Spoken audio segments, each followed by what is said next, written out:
A Christmas Carol. Written by Charles Dickens. Produced by Taylor. Synthesized by the Gen narrator. Stave 1. Marley's Ghost. Marley was dead, to begin with. There is no doubt whatever about that. The register of his burial was signed by the clergyman, the clerk, the undertaker, and the chief mourner. Scrooge signed it, and Scrooge's name was good upon change for anything he chose to put his hand to. Old Marley was as dead as a doornail.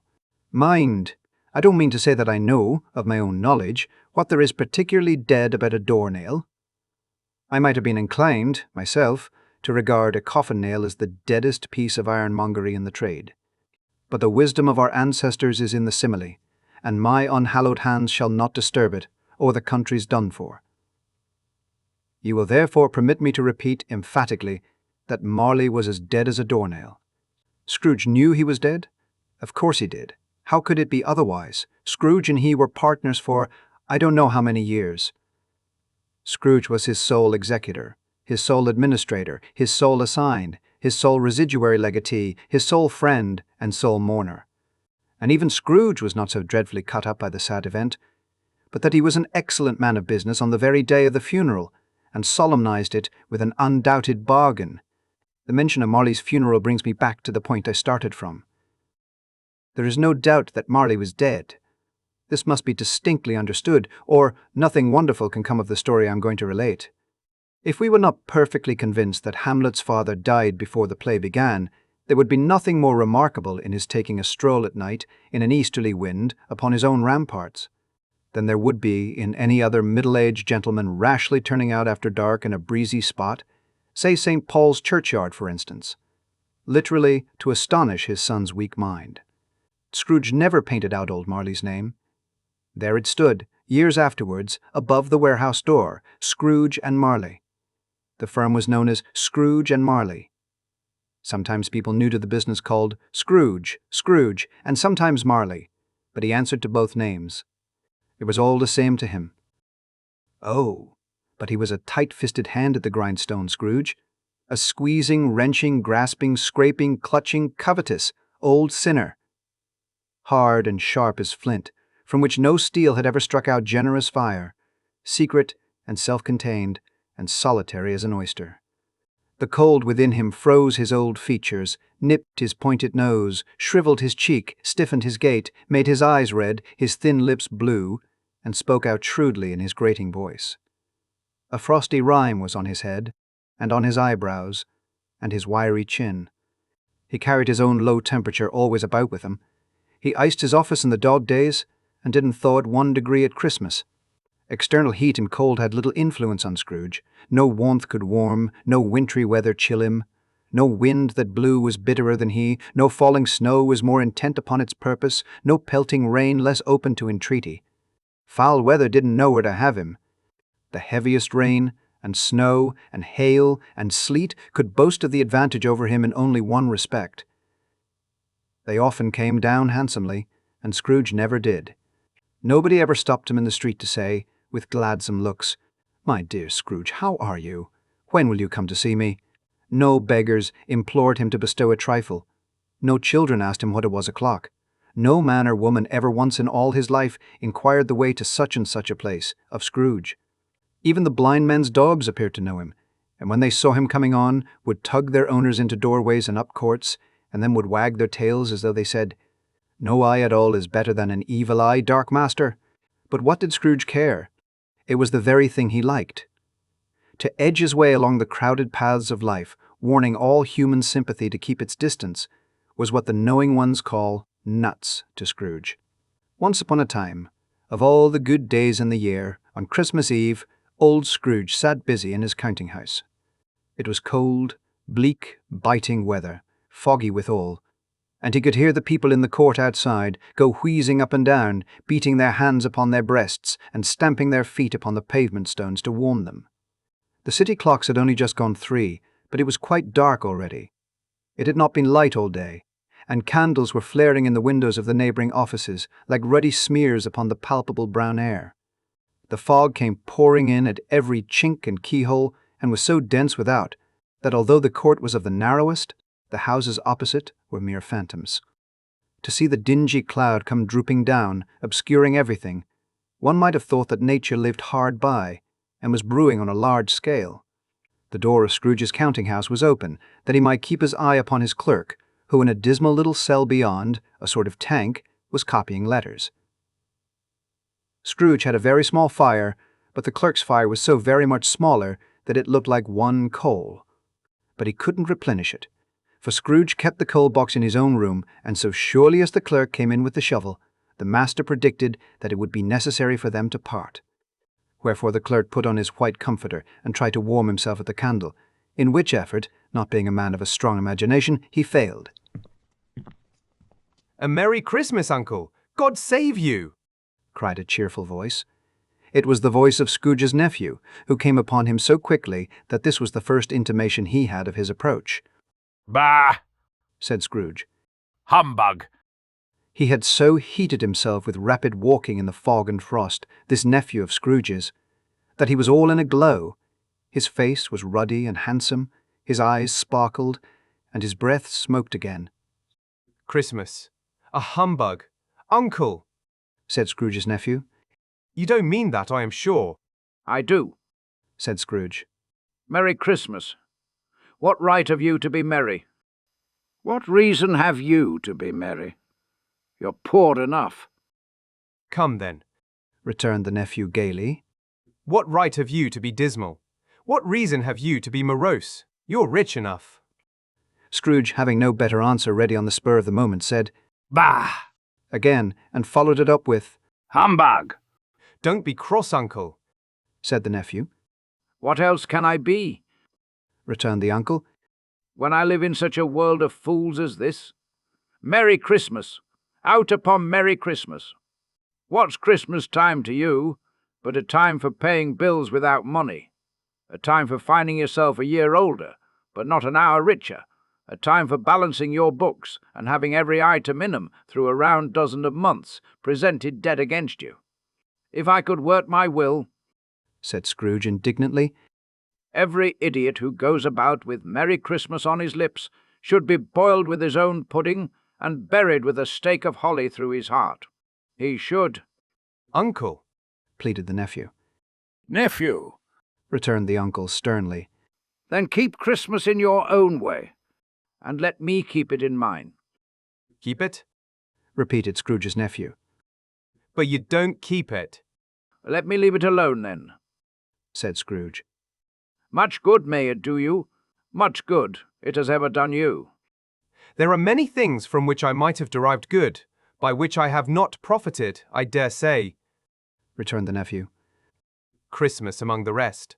But I am sure I have always thought of Christmas time, when it has come round. Apart from the veneration due to its sacred name and origin, if anything belonging to it can be apart from that, as a good time, a kind, forgiving, charitable, pleasant time, the only time I know of, in the long calendar of the year, when men and women seem by one consent to open their shut-up hearts freely, and to think of people below them as if they really were fellow passengers to the grave, and not another race of creatures bound on other journeys. And therefore, Uncle, though it has never put a scrap of gold or silver in my pocket, I believe that it has done me good, and will do me good. And I say, God bless it." The clerk in the tank involuntarily applauded. Becoming immediately sensible of the impropriety, he poked the fire and extinguished the last frail spark forever. "Let me hear another sound from you," said Scrooge. "and you'll keep your Christmas by losing your situation. You're quite a powerful speaker, sir," he added, turning to his nephew. "I wonder you don't go into Parliament." "Don't be angry, Uncle. Come, dine with us tomorrow." Scrooge said that he would see him. Yes, indeed he did. He went the whole length of the expression and said that he would see him in that extremity first. "But why?" cried Scrooge's nephew. "Why?" "Why did you get married?" said Scrooge. "Because I fell in love." "Because you fell in love," growled Scrooge, as if that were the only one thing in the world more ridiculous than a Merry Christmas. "Good afternoon." "Nay, Uncle, but you never came to see me before that happened. Why give it as a reason for not coming now?" Good afternoon, said Scrooge. I want nothing from you. I ask nothing of you. Why cannot we be friends?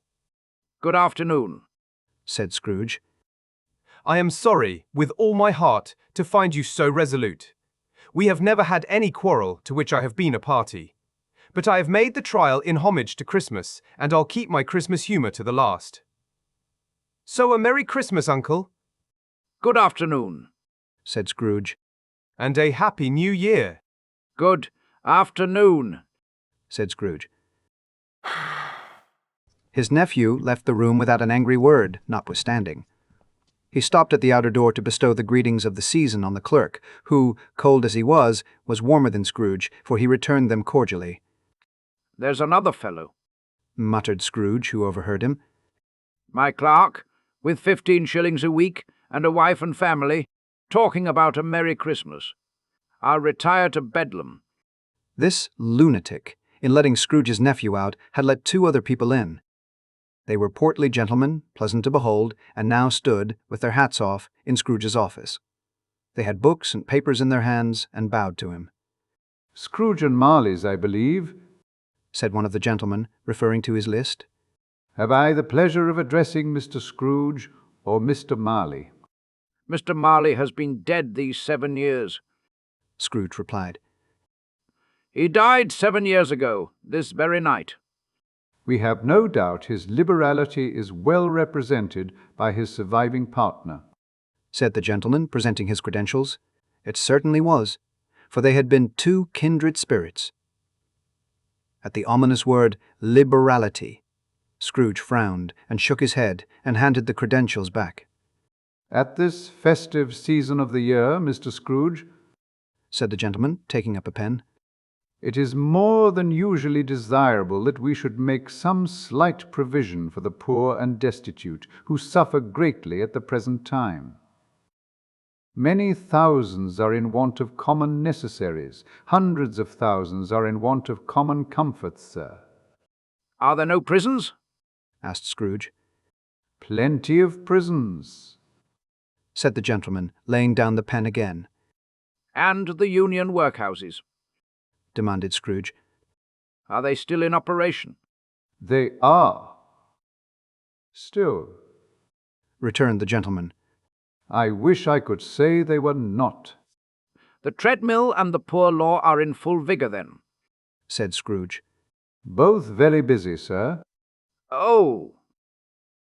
I was afraid, from what you said at first, that something had occurred to stop them in their useful course, said Scrooge. I'm very glad to hear it. Under the impression that they scarcely furnish Christian cheer of mind or body to the multitude, returned the gentleman. A few of us are endeavoring to raise a fund to buy the poor some meat and drink and means of warmth. We choose this time because it is a time of all others when want is keenly felt and abundance rejoices. What shall I put you down for? Nothing, Scrooge replied. You wish to be anonymous? I wish to be left alone, said Scrooge. Since you ask me what I wish, gentlemen, that is my answer. I don't make merry myself at Christmas, and I can't afford to make idle people merry. I help to support the establishments I have mentioned. They cost enough, and those who are badly off must go there. Many can't go there, and many would rather die. If they would rather die, said Scrooge, they had better do it, and decrease the surplus population. Besides, excuse me, I don't know that. But you might know it, observed the gentleman. It's not my business, Scrooge returned. It's enough for a man to understand his own business and not to interfere with other people's. Mine occupies me constantly. Good afternoon, gentlemen. Seeing clearly that it would be useless to pursue their point, the gentleman withdrew. Scrooge resumed his labours with an improved opinion of himself, and in a more facetious temper than was usual with him. Meanwhile, the fog and darkness thickened so that people ran about with flaring links, proffering their services to go before horses and carriages and conduct them on their way. The ancient tower of a church, whose gruff old bell was always peeping slyly down at Scrooge out of a Gothic window in the wall, became invisible and struck the hours and quarters in the clouds, with tremulous vibrations afterwards, as if its teeth were chattering in its frozen head up there. The cold became intense. In the main street, at the corner of the court, some labourers were repairing the gas pipes, and had lighted a great fire in a brazier, round which a party of ragged men and boys were gathered, warming their hands and winking their eyes before the blaze in rapture. The water plug being left in solitude, its overflowing sullenly congealed and turned to misanthropic ice. The brightness of the shops where holly sprigs and berries crackled in the lamp heat of the windows made pale faces ruddy as they passed. Poulterers' and grocers' trades became a splendid joke, a glorious pageant, with which it was next to impossible to believe that such dull principles as bargain and sale had anything to do. The Lord Mayor, in the stronghold of the mighty mansion house, gave orders to his 50 cooks and butlers to keep Christmas as a Lord Mayor's household should, and even the little tailor, whom he had fined 5 shillings on the previous Monday for being drunk and bloodthirsty in the streets, stirred up tomorrow's pudding in his garret, while his lean wife and the baby sallied out to buy the beef. Foggier yet, and colder. Piercing, searching, biting cold. If the good St. Dunstan had but nipped the evil spirit's nose with a touch of such weather as that, instead of using his familiar weapons, then indeed he would have roared to lusty purpose. The owner of one scant young nose, gnawed and mumbled by the hungry cold, as bones are gnawed by dogs, stooped down at Scrooge's keyhole to regale him with a Christmas carol, but at the first sound of, "God bless you, merry gentlemen.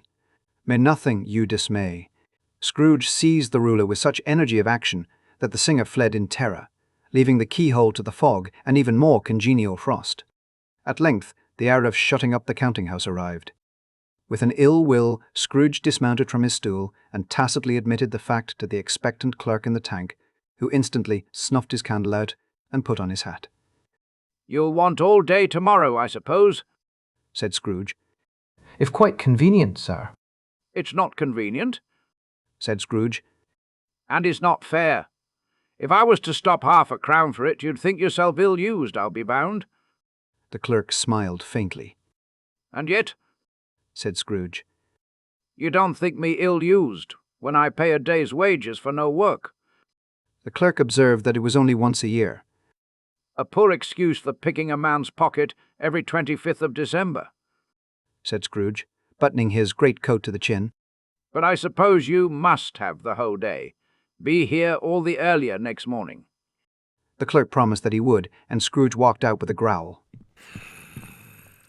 The office was closed in a twinkling, and the clerk, with the long ends of his white comforter dangling below his waist, for he boasted no great coat, went down a slide on Cornhill at the end of a lane of boys 20 times, in honour of its being Christmas Eve, and then ran home to Camden Town as hard as he could pelt to play at blindman's buff. Scrooge took his melancholy dinner in his usual melancholy tavern, and having read all the newspapers and beguiled the rest of the evening with his banker's book, went home to bed. He lived in chambers which had once belonged to his deceased partner. They were a gloomy suite of rooms in a lowering pile of building up a yard, where it had so little business to be that one could scarcely help fancying it must have run there when it was a young house, playing at hide-and-seek with other houses, and forgotten the way out again. It was old enough now, and dreary enough, for nobody lived in it but Scrooge, the other rooms being all let out as offices. The yard was so dark that even Scrooge, who knew its every stone, was fain to grope with his hands. The fog and frost so hung about the black old gateway of the house that it seemed as if the genius of the weather sat in mournful meditation on the threshold.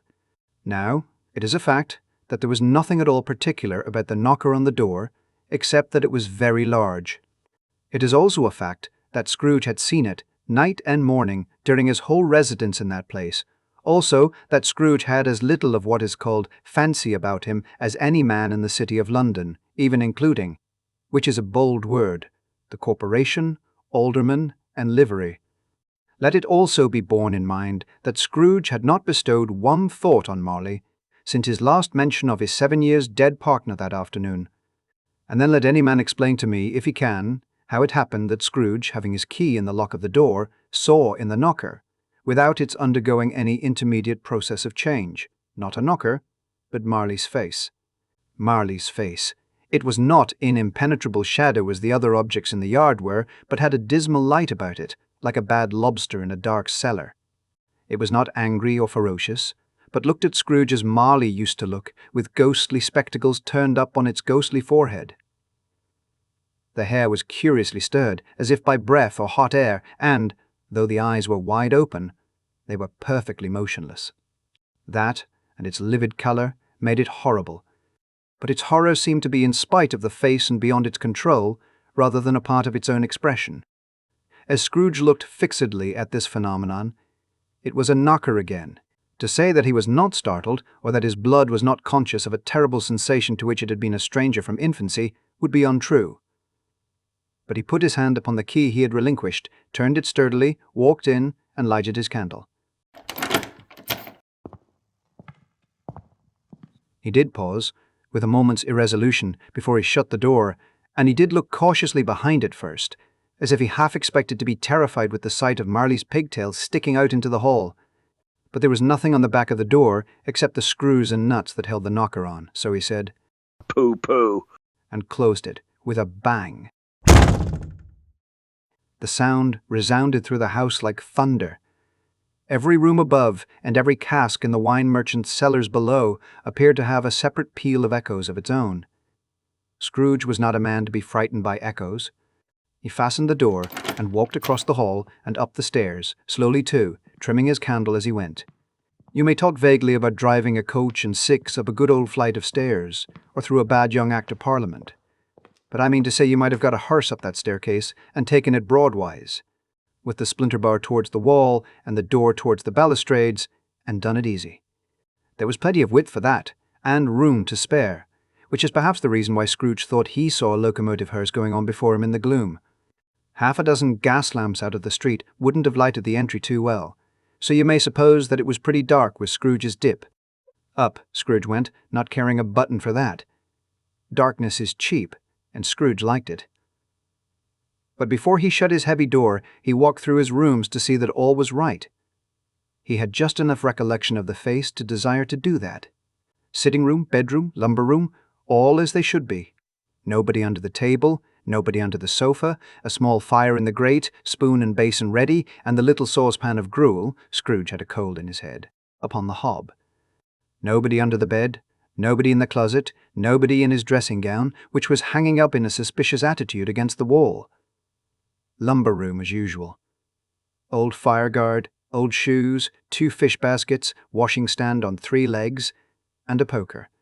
Quite satisfied, he closed his door and locked himself in, double-locked himself in, which was not his custom. Thus secured against surprise, he took off his cravat, put on his dressing gown and slippers, and his nightcap, and sat down before the fire to take his gruel. It was a very low fire indeed, nothing on such a bitter night. He was obliged to sit close to it and brood over it before he could extract the least sensation of warmth from such a handful of fuel. The fireplace was an old one, built by some Dutch merchant long ago, and paved all round with quaint Dutch tiles designed to illustrate the scriptures. There were Cains and Abels, Pharaoh's daughters, queens of Sheba, angelic messengers descending through the air on clouds like featherbeds, Abrahams, Belshazzars, apostles putting off to sea in butterboats. Hundreds of figures to attract his thoughts, and yet that face of Marley, 7 years dead, came like the ancient prophet's rod and swallowed up the whole. If each smooth tile had been a blank at first, with power to shape some picture on its surface from the disjointed fragments of his thoughts, there would have been a copy of old Marley's head on every one. Humbug! Said Scrooge, and walked across the room. After several turns, he sat down again. As he threw his head back in the chair, his glance happened to rest upon a bell, a disused bell, that hung in the room, and communicated for some purpose now forgotten with a chamber in the highest story of the building. It was with great astonishment, and with a strange, inexplicable dread, that as he looked, he saw this bell begin to swing.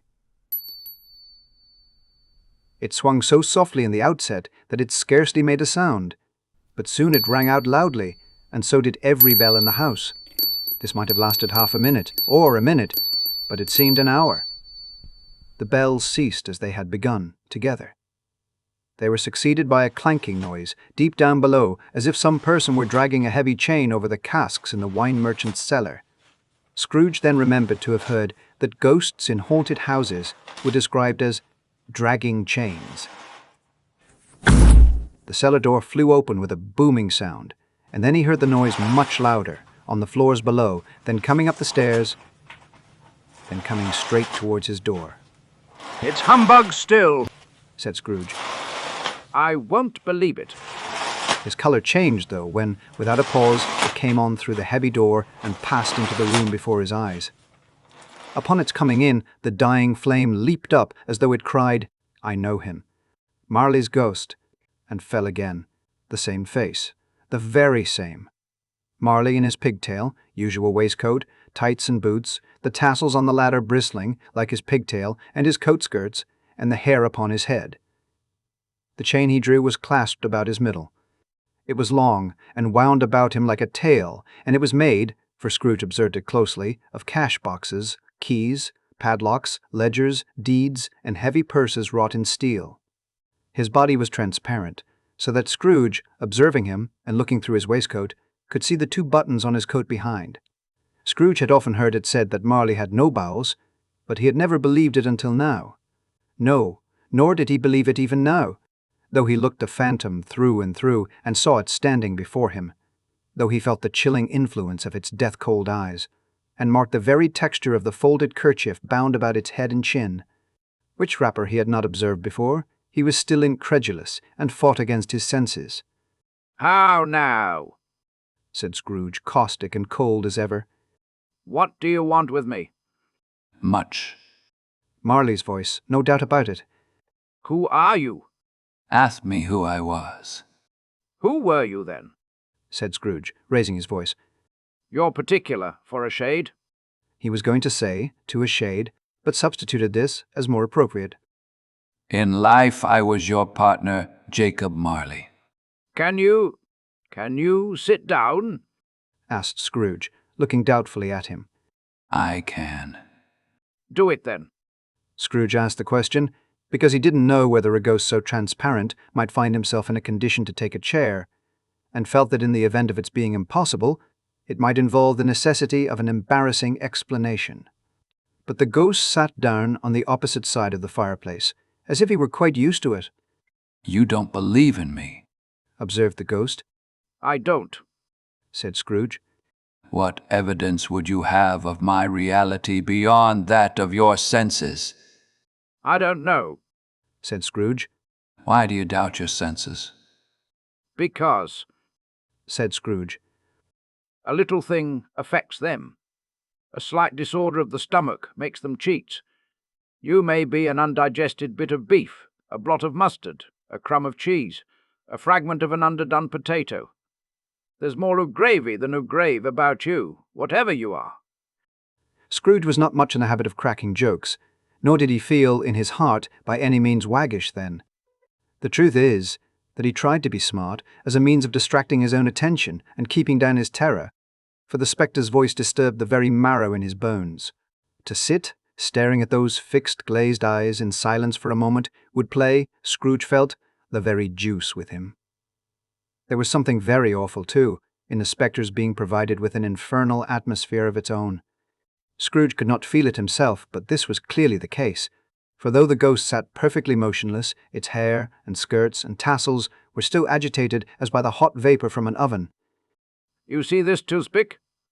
Said Scrooge, returning quickly to the charge, for the reason just assigned, and wishing, though it were only for a second, to divert the vision's stony gaze from himself. I do, replied the ghost. You are not looking at it, said Scrooge. But I see it, said the ghost. Notwithstanding. Well, returned Scrooge, I have but to swallow this, and be for the rest of my days persecuted by a legion of goblins, all of my own creation. Humbug! I tell you. Humbug! At this the spirit raised a frightful cry and shook its chain with such a dismal and appalling noise that Scrooge held on tight to his chair to save himself from falling in a swoon. But how much greater was his horror when the phantom, taking off the bandage round its head, as if it were too warm to wear indoors, its lower jaw dropped down upon its breast. Scrooge fell upon his knees and clasped his hands before his face. Mercy, he said. Dreadful apparition, why do you trouble me? Man of the worldly mind, replied the ghost. do you believe in me or not? I do. Said Scrooge. I must. But why do spirits walk the earth, and why do they come to me? It is required of every man The ghost returned. that the spirit within him should walk abroad among his fellow men, and travel far and wide, and if that spirit goes not forth in life, it is condemned to do so after death. It is doomed to wander through the world. Oh, woe is me! And witness what it cannot share, but might have shared on earth, and turned to happiness. Again the spectre raised a cry, and shook its chain and wrung its shadowy hands. You are fettered. Said Scrooge, trembling. Tell me why. I wear the chain I forged in life. Replied the ghost. I made it link by link, and yard by yard. I girded it on of my own free will, and of my own free will I wore it. Is its pattern strange to you? Scrooge trembled more and more. Or would you know? Pursued the ghost. The weight and length of the strong coil you bear yourself, it was full as heavy and as long as this, 7 Christmas Eves ago. You have labored on it since. It is a ponderous chain. Scrooge glanced about him on the floor, in the expectation of finding himself surrounded by some 50 or 60 fathoms of iron cable, but he could see nothing. Jacob, He said imploringly. old Jacob Marley, tell me more. Speak comfort to me, Jacob. I have none to give. The ghost replied. It comes from other regions, Ebenezer Scrooge, and is conveyed by other ministers to other kinds of men. Nor can I tell you what I would. A very little more is all permitted to me. I cannot rest, I cannot stay, I cannot linger anywhere. My spirit never walked beyond our counting-house. Mark me! In life my spirit never roved beyond the narrow limits of our money-changing hole, and weary journeys lie before me. It was a habit with Scrooge, whenever he became thoughtful, to put his hands in his breeches pockets. Pondering on what the ghost had said, he did so now, but without lifting up his eyes or getting off his knees. You must have been very slow about it, Jacob. Scrooge observed, in a businesslike manner, though with humility and deference. Slow. The ghost repeated. 7 years dead, Mused Scrooge. and travelling all the time. The whole time. Said the ghost. No rest, no peace, incessant torture of remorse. You travel fast? Said Scrooge. On the wings of the wind. Replied the ghost. You might have got over a great quantity of ground in 7 years. Said Scrooge. The ghost, on hearing this, set up another cry, and clanked its chain so hideously in the dead silence of the night that the ward would have been justified in indicting it for a nuisance. Oh, captive, bound, and double-ironed, Cried the phantom. not to know that ages of incessant labor by immortal creatures, for this earth must pass into eternity before the good of which it is susceptible is all developed. Not to know that any Christian spirit working kindly in its little sphere, whatever it may be, will find its mortal life too short for its vast means of usefulness. Not to know that no space of regret can make amends for one life's opportunity misused. Such was I. Oh, such was I. But you were always a good man of business, Jacob. Faltered Scrooge, who now began to apply this to himself. Business. Cried the ghost, wringing its hands again. Mankind was my business. The common welfare was my business. Charity, mercy, forbearance, and benevolence were all my business. The dealings of my trade were but a drop of water in the comprehensive ocean of my business. It held up its chain at arm's length, as if that were the cause of all its unavailing grief, and flung it heavily upon the ground again. At this time of the rolling year, The spectre said, I suffer most. Why did I walk through crowds of fellow beings with my eyes turned down, and never raise them to that blessed star which led the wise men to a poor abode?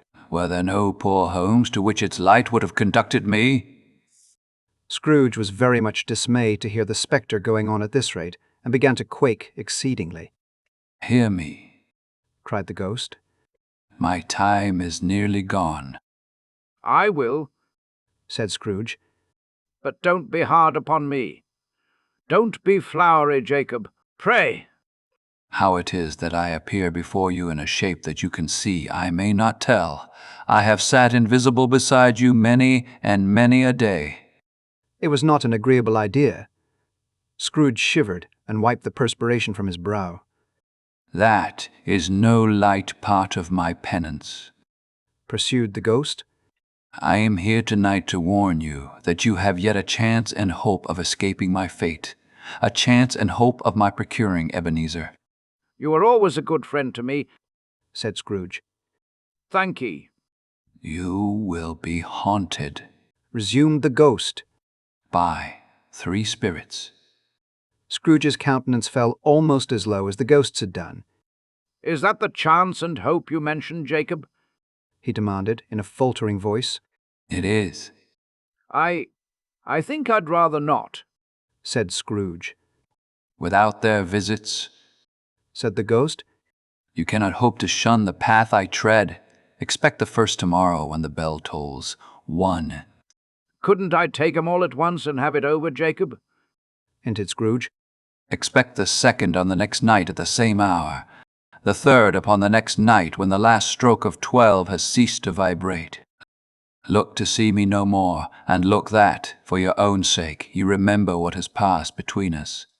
When it had said these words, the spectre took its wrapper from the table and bound it round its head, as before. Scrooge knew this by the smart sound its teeth made when the jaws were brought together by the bandage. He ventured to raise his eyes again, and found his supernatural visitor confronting him in an erect attitude, with its chain wound over and about its arm. The apparition walked backward from him, and at every step it took, the window raised itself a little, so that when the spectre reached it, it was wide open. It beckoned Scrooge to approach, which he did. When they were within 2 paces of each other, Marley's ghost held up its hand, warning him to come no nearer. Scrooge stopped, not so much in obedience, as in surprise and fear, for on the raising of the hand, he became sensible of confused noises in the air, incoherent sounds of lamentation and regret, wailings inexpressibly sorrowful and self-accusatory. The spectre, after listening for a moment, joined in the mournful dirge, and floated out upon the bleak, dark night. Scrooge followed to the window, desperate in his curiosity. He looked out. The air was filled with phantoms, wandering hither and thither in restless haste, and moaning as they went. Every one of them wore chains like Marley's ghost. Some few, they might be guilty governments, were linked together, none were free. Many had been personally known to Scrooge in their lives. He had been quite familiar with one old ghost, in a white waistcoat with a monstrous iron safe attached to its ankle, who cried piteously at being unable to assist a wretched woman with an infant, whom it saw below, upon a doorstep. The misery with them all was, clearly, that they sought to interfere, for good, in human matters, and had lost the power forever. Whether these creatures faded into mist, or mist enshrouded them, he could not tell. But they and their spirit voices faded together, and the night became as it had been when he walked home. Scrooge closed the window and examined the door by which the ghost had entered. It was double-locked, as he had locked it with his own hands, and the bolts were undisturbed. He tried to say, "Humbug," but stopped at the first syllable. And being, from the emotion he had undergone, or the fatigues of the day, or his glimpse of the invisible world, or the dull conversation of the ghost, or the lateness of the hour, much in need of repose, went straight to bed, without undressing, and fell asleep upon the instant. Stave 2. The first of the 3 spirits. When Scrooge awoke, it was so dark that, looking out of bed, he could scarcely distinguish the transparent window from the opaque walls of his chamber. He was endeavoring to pierce the darkness with his ferret eyes when the chimes of a neighboring church struck the 4 quarters. So he listened for the hour. To his great astonishment, the heavy bell went on from 6 to 7, and from 7 to 8, and regularly up to 12, then stopped. 12. It was past 2 when he went to bed. The clock was wrong. An icicle must have got into the works. 12. He touched the spring of his repeater to correct this most preposterous clock. Its rapid little pulse beat 12 and stopped. "Why, it isn't possible," said Scrooge. "that I can have slept through a whole day, and far into another night. It isn't possible that anything has happened to the sun, and this is 12 at noon." The idea being an alarming one, he scrambled out of bed and groped his way to the window. He was obliged to rub the frost off with the sleeve of his dressing gown before he could see anything, and could see very little then. All he could make out was that it was still very foggy and extremely cold, and that there was no noise of people running to and fro and making a great stir, as there unquestionably would have been if night had beaten off bright day and taken possession of the world. This was a great relief, because 3 days after sight of this first of exchange pay to Mr. Ebenezer Scrooge or his order, and so forth, would have become a mere United States security if there were no days to count by. Scrooge went to bed again and thought, and thought, and thought it over and over and over, and could make nothing of it. The more he thought, the more perplexed he was, and the more he endeavoured not to think, the more he thought.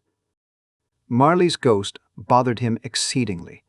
Every time he resolved within himself, after mature inquiry, that it was all a dream, his mind flew back again, like a strong spring released, to its first position, and presented the same problem to be worked all through: was it a dream or not? Scrooge lay in this state until the chime had gone 3/4 more, when he remembered, on a sudden, that the ghost had warned him of a visitation when the bell tolled 1. He resolved to lie awake until the hour was past, and, considering that he could no more go to sleep than go to heaven, this was perhaps the wisest resolution in his power. The quarter was so long that he was more than once convinced he must have sunk into a doze unconsciously and missed the clock. At length it broke upon his listening ear. "A quarter past," said Scrooge, counting. "Half past," said Scrooge. "A quarter to it," said Scrooge.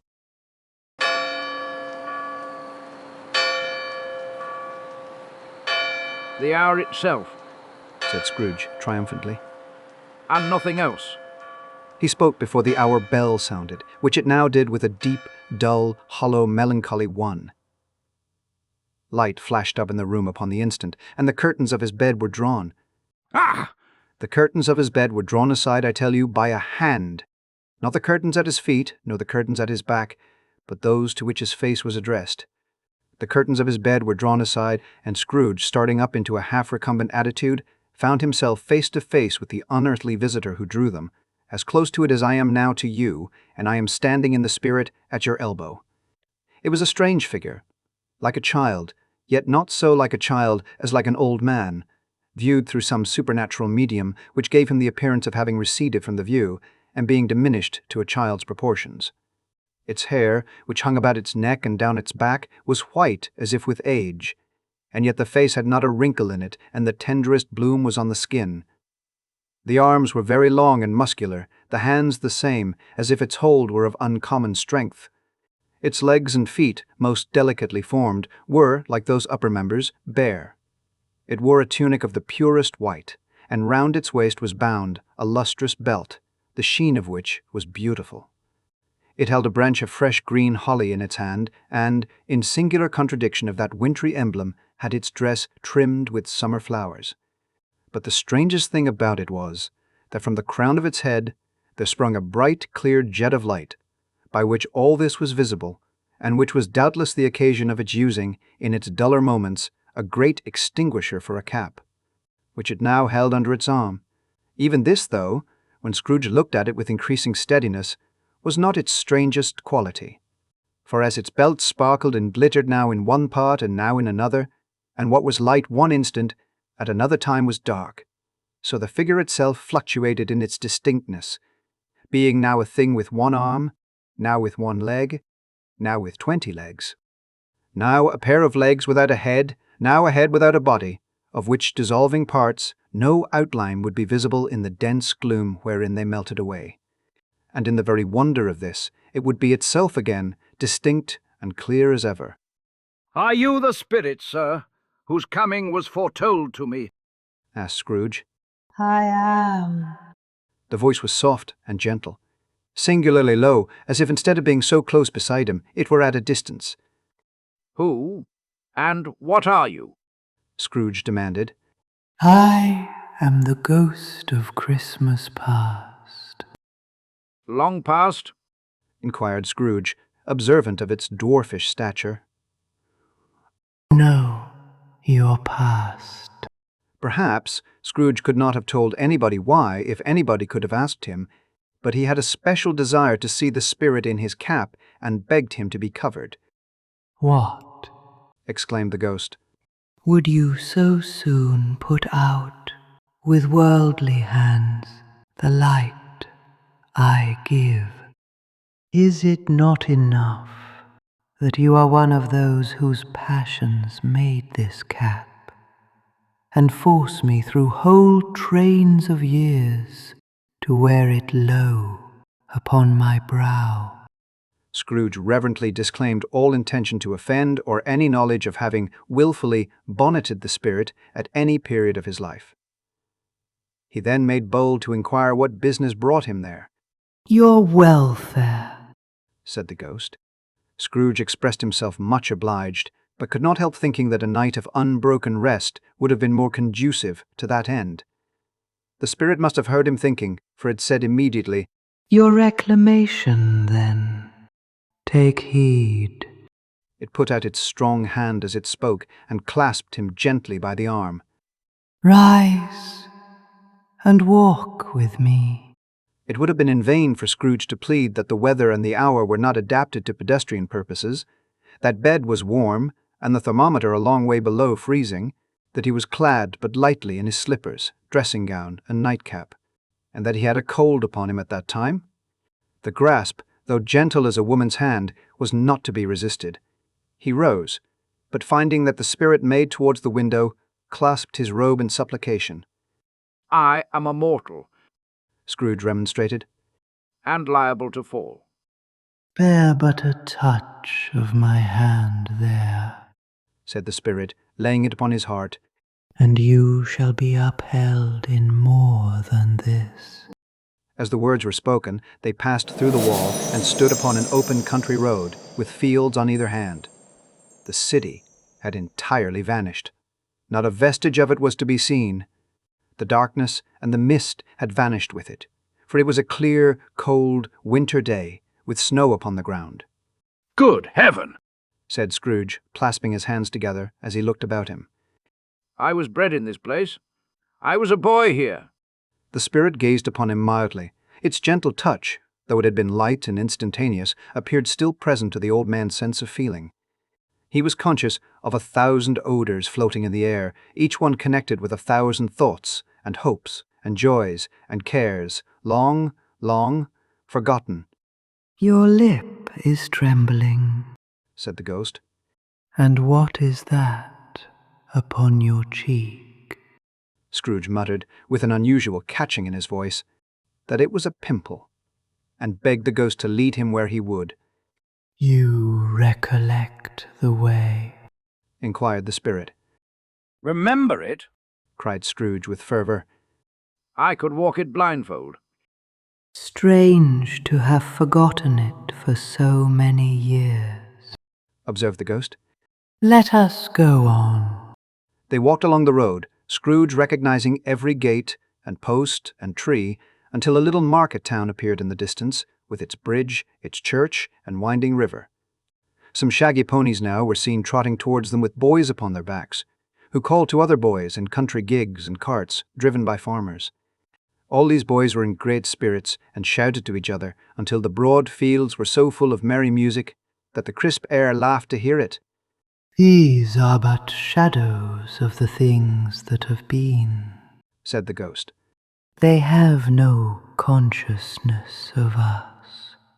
The jocund travellers came on, and as they came, Scrooge knew and named them everyone. Why was he rejoiced beyond all bounds to see them? Why did his cold eye glisten and his heart leap up as they went past? Why was he filled with gladness when he heard them give each other Merry Christmas as they parted at crossroads and byways for their several homes? What was Merry Christmas to Scrooge? Out upon Merry Christmas! What good had it ever done to him? The school is not quite deserted, Said the ghost. a solitary child, neglected by his friends, is left there still. Scrooge said he knew it, and he sobbed. They left the high road by a well-remembered lane and soon approached a mansion of dull red brick with a little weathercock-surmounted cupola on the roof and a bell hanging in it. It was a large house, but one of broken fortunes. For the spacious offices were little used, their walls were damp and mossy, their windows broken, and their gates decayed. Fowls clucked and strutted in the stables, and the coach-houses and sheds were overrun with grass. Nor was it more retentive of its ancient state. Within, for entering the dreary hall and glancing through the open doors of many rooms, they found them poorly furnished, cold, and vast. There was an earthy savour in the air, a chilly bareness in the place, which associated itself somehow with too much getting up by candlelight and not too much to eat. They went, the ghost and Scrooge, across the hall to a door at the back of the house. It opened before them and disclosed a long, bare, melancholy room, made barer still by lines of plain deal forms and desks. At one of these a lonely boy was reading near a feeble fire, and Scrooge sat down upon a form and wept to see his poor forgotten self as he used to be.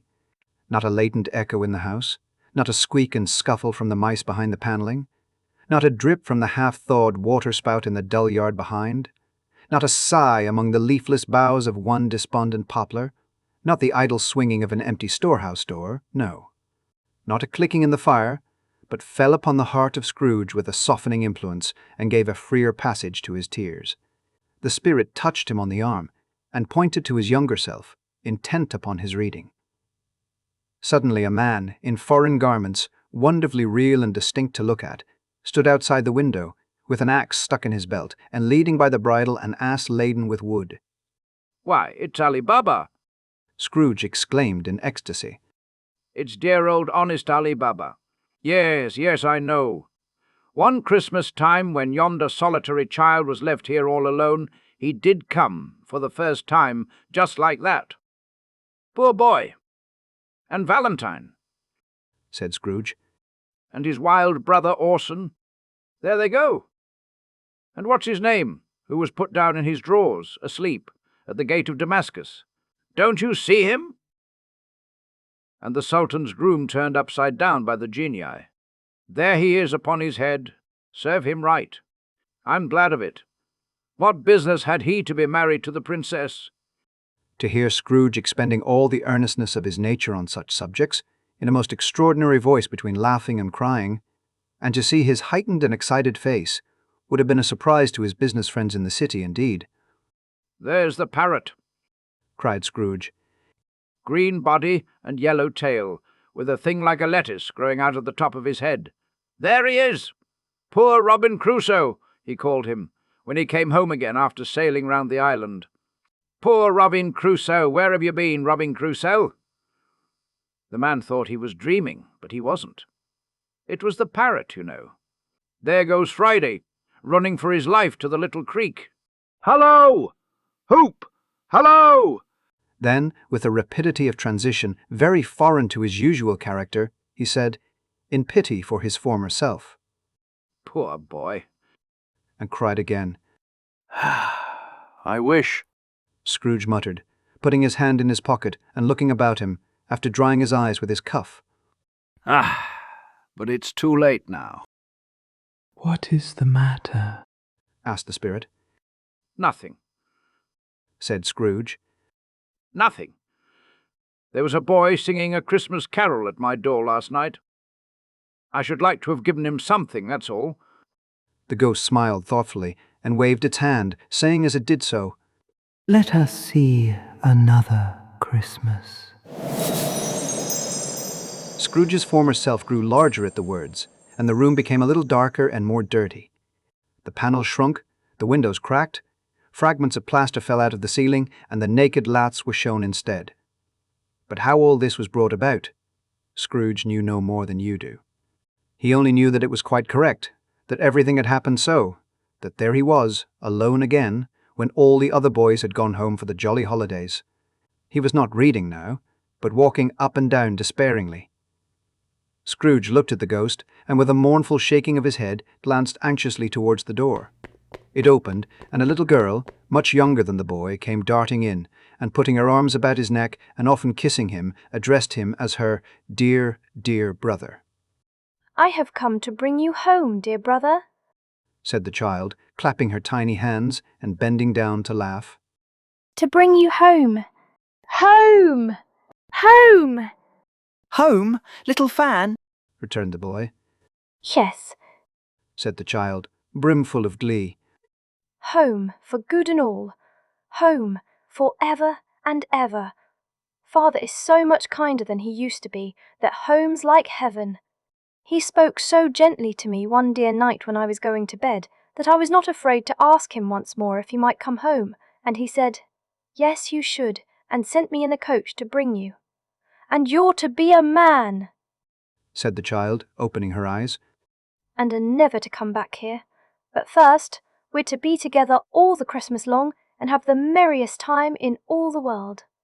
"You are quite a woman, little Fan." Exclaimed the boy. She clapped her hands and laughed, and tried to touch his head, but being too little, laughed again, and stood on tiptoe to embrace him. Then she began to drag him, in her childish eagerness, towards the door, and he, nothing loth to go, accompanied her. A terrible voice in the hall cried, "Bring down Master Scrooge's box. There." and in the hall appeared the schoolmaster himself, who glared on Master Scrooge with a ferocious condescension, and threw him into a dreadful state of mind by shaking hands with him. He then conveyed him and his sister into the veriest old well of a shivering best parlour that ever was seen, where the maps upon the wall and the celestial and terrestrial globes in the windows were waxy with cold. Here he produced a decanter of curiously light wine and a block of curiously heavy cake, and administered installments of those dainties to the young people, at the same time sending out a meagre servant to offer a glass of something to the postboy, who answered that he thanked the gentleman, but if it was the same tap as he had tasted before, he had rather not. Master Scrooge's trunk being by this time tied onto the top of the chaise, the children bade the schoolmaster good-bye right willingly, and getting into it, drove gaily down the garden sweep, the quick wheels dashing the hoarfrost and snow from off the dark leaves of the evergreens like spray. Always a delicate creature, whom a breath might have withered, Said the ghost. but she had a large heart. "Ha ha! So she had." Cried Scrooge. "You're right. I will not gainsay it, Spirit. God forbid." She died a woman, Said the ghost. and had, as I think, children. "One child." Scrooge returned. True, Said the ghost. your nephew. Scrooge seemed uneasy in his mind, and answered briefly. "Yes." Although they had but that moment left the school behind them, they were now in the busy thoroughfares of a city, where shadowy passengers passed and repassed, where shadowy carts and coaches battled for the way, and all the strife and tumult of a real city were. It was made plain enough by the dressing of the shops that here, too, it was Christmas time again. But it was evening, and the streets were lighted up.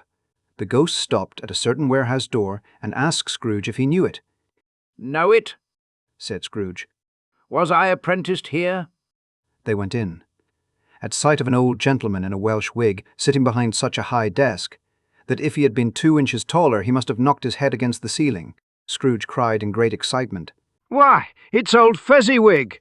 Bless his heart! It's Fezziwig alive again!" Old Fezziwig laid down his pen and looked up at the clock, which pointed to the hour of 7.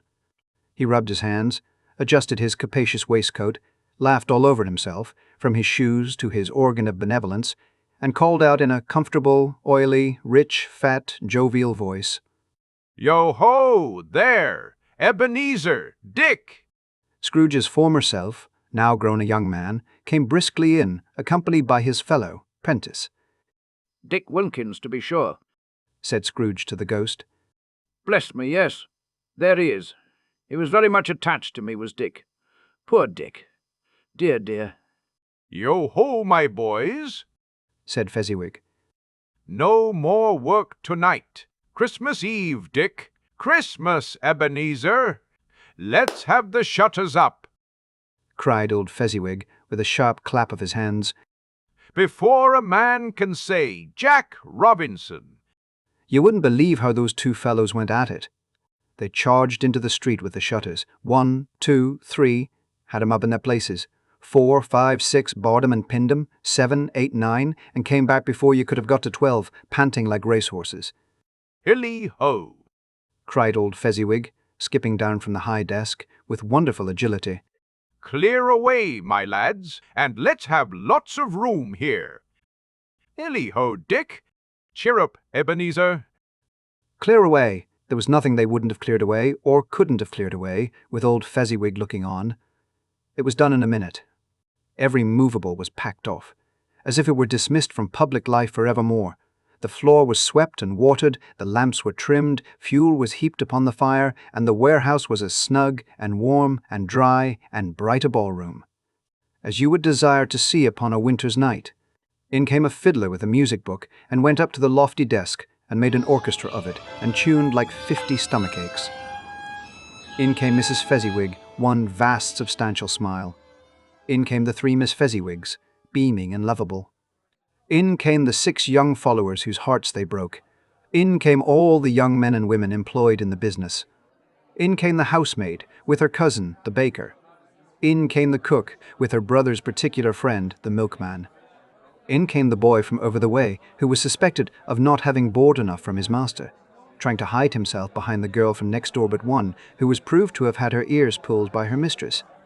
In they all came, one after another, some shyly, some boldly, some gracefully, some awkwardly, some pushing, some pulling. In they all came, anyhow and everyhow. Away they all went, 20 couple at once, hands half round and back again the other way, down the middle and up again, round and round in various stages of affectionate grouping, old top couple always turning up in the wrong place, new top couple starting off again. As soon as they got there, all top couples at last, and not a bottom one to help them. When this result was brought about, old Fezziwig, clapping his hands to stop the dance, cried out, Well done! And the fiddler plunged his hot face into a pot of porter, especially provided for that purpose. But scorning rest, upon his reappearance, he instantly began again, though there were no dancers yet, as if the other fiddler had been carried home, exhausted, on a shutter, and he were a brand new man, resolved to beat him out of sight or perish. There were more dances, and there were forfeits, and more dances, and there was cake, and there was negus, and there was a great piece of cold roast, and there was a great piece of cold boiled, and there were mince pies, and plenty of beer. But the great effect of the evening came after the roast and boiled, when the fiddler, an artful dolled mind, the sort of man who knew his business better than you or I could have told it him, struck up, Sir Roger de Coverley. Then old Fezziwig stood out to dance with Mrs. Chapper. Fezziwig, top couple too, with a good stiff piece of work cut out for them, 3 or 4 and 20 pair of partners, people who were not to be trifled with, people who would dance and had no notion of walking. But if they had been twice as many, 4 times, old Fezziwig would have been a match for them, and so would Mrs. Fezziwig. As to her, she was worthy to be his partner in every sense of the term. If that's not high praise, tell me higher, and I'll use it. A positive light appeared to issue from Fezziwig's calves. They shone in every part of the dance like moons. You couldn't have predicted, at any given time, what would have become of them next. And when old Fezziwig and Mrs. Fezziwig had gone all through the dance, advance and retire, both hands to your partner, bow and curtsy, corkscrew, thread the needle, and back again to your place. Fezziwig cut so deftly that he appeared to wink with his legs, and came upon his feet again without a stagger. When the clock struck 11, this domestic ball broke up. Mr. and Mrs. Fezziwig took their stations, one on either side of the door, and shaking hands with every person individually as he or she went out, wished him or her a Merry Christmas. When everybody had retired but the 2 prentices, they did the same to them, and thus the cheerful voices died away, and the lads were left to their beds, which were under a counter in the back shop. During the whole of this time, Scrooge had acted like a man out of his wits. His heart and soul were in the scene, and with his former self. He corroborated everything, remembered everything, enjoyed everything, and underwent the strangest agitation. It was not until now, when the bright faces of his former self and Dick were turned from them, that he remembered the ghost, and became conscious that it was looking full upon him, while the light upon its head burnt very clear. A small matter, said the ghost, to make these silly folks so full of gratitude. Small, echoed Scrooge. The spirit signed to him to listen to the two apprentices, who were pouring out their hearts in praise of Fezziwig, and when he had done so, said, Why is it not? He has spent but a few pounds of your mortal money, 3 or 4, perhaps. Is that so much that he deserves this praise? it isn't that. said Scrooge, heated by the remark, and speaking unconsciously like his former, not his latter, self. It isn't that, Spirit.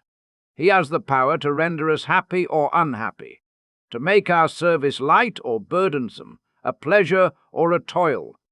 Say that his power lies in words and looks, in things so slight and insignificant that it is impossible to add and count them up. What then? The happiness he gives is quite as great as if it cost a fortune. He felt the spirit's glance, and stopped. What is the matter? asked the ghost. Nothing particular, said Scrooge. Something, I think. The ghost insisted. No, said Scrooge. No. I should like to be able to say a word or two to my clerk just now, that's all. His former self turned down the lamps as he gave utterance to the wish, and Scrooge and the ghost again stood side by side in the open air. My time grows short, observed the spirit. Quick! This was not addressed to Scrooge, or to anyone whom he could see, but it produced an immediate effect. For again Scrooge saw himself. He was older now, a man in the prime of life. His face had not the harsh and rigid lines of later years, but it had begun to wear the signs of care and avarice. There was an eager, greedy, restless motion in the eye which showed the passion that had taken root, and where the shadow of the growing tree would fall. He was not alone, but sat by the side of a fair young girl in a mourning dress, in whose eyes there were tears, which sparkled in the light that shone out of the ghost of Christmas past. It matters little. She said, softly. To you, very little. Another idol has displaced me, and if it can cheer and comfort you in time to come, as I would have tried to do, I have no just cause to grieve. What idol has displaced you? He rejoined. A golden one. This is the even-handed dealing of the world, he said. There is nothing on which it is so hard as poverty, and there is nothing it professes to condemn with such severity as the pursuit of wealth. You fear the world too much, she answered gently. All your other hopes have merged into the hope of being beyond the chance of its sordid reproach. I have seen your nobler aspirations fall off one by one until the master passion gain engrosses you. Have I not? What then? He retorted. Even if I have grown so much wiser, what then? I am not changed towards you. She shook her head. Am I? Our contract is an old one. It was made when we were both poor and content to be so until, in good season, we could improve our worldly fortune by our patient industry. You are changed. When it was made, you were another man. I was a boy, he said impatiently. Your own feeling tells you that you were not what you are. She returned. I am. That which promised happiness when we were one in heart is fraught with misery now that we are two. How often and how keenly I have thought of this, I will not say. It is enough that I have thought of it and can release you. Have I ever sought release? In words, no, never. In what then? In a changed nature, in an altered spirit, in another atmosphere of life, another hope as its great end. In everything that made my love of any worth or value in your sight. If this had never been between us, said the girl, looking mildly but with steadiness upon him. Tell me, would you seek me out and try to win me now? No. He seemed to yield to the justice of this supposition, in spite of himself. But he said, with a struggle, You think not. I would gladly think otherwise if I could. She answered, Heaven knows. When I have learned a truth like this, I know how strong and irresistible it must be. But if you were free today, tomorrow, yesterday, can even I believe that you would choose a dowerless girl? You who, in your very confidence with her, weigh everything by gain, or, choosing her, if for a moment you were false enough to your one guiding principle to do so. Do I not know that your repentance and regret would surely follow? I do, and I release you, with a full heart, for the love of him you once were. He was about to speak, but with her head turned from him, she resumed, You may. The memory of what is past half makes me hope you will. Have pain in this. A very, very brief time, and you will dismiss the recollection of it gladly as an unprofitable dream from which it happened well that you awoke. May you be happy in the life you have chosen. She left him, and they parted. Spirit, said Scrooge, show me no more. Conduct me home. Why do you delight to torture me? One shadow more, exclaimed the ghost. No more! Cried Scrooge. No more. I don't wish to see it. Show me no more. But the relentless ghost pinioned him in both his arms and forced him to observe what happened next. They were in another scene and place, a room, not very large or handsome, but full of comfort.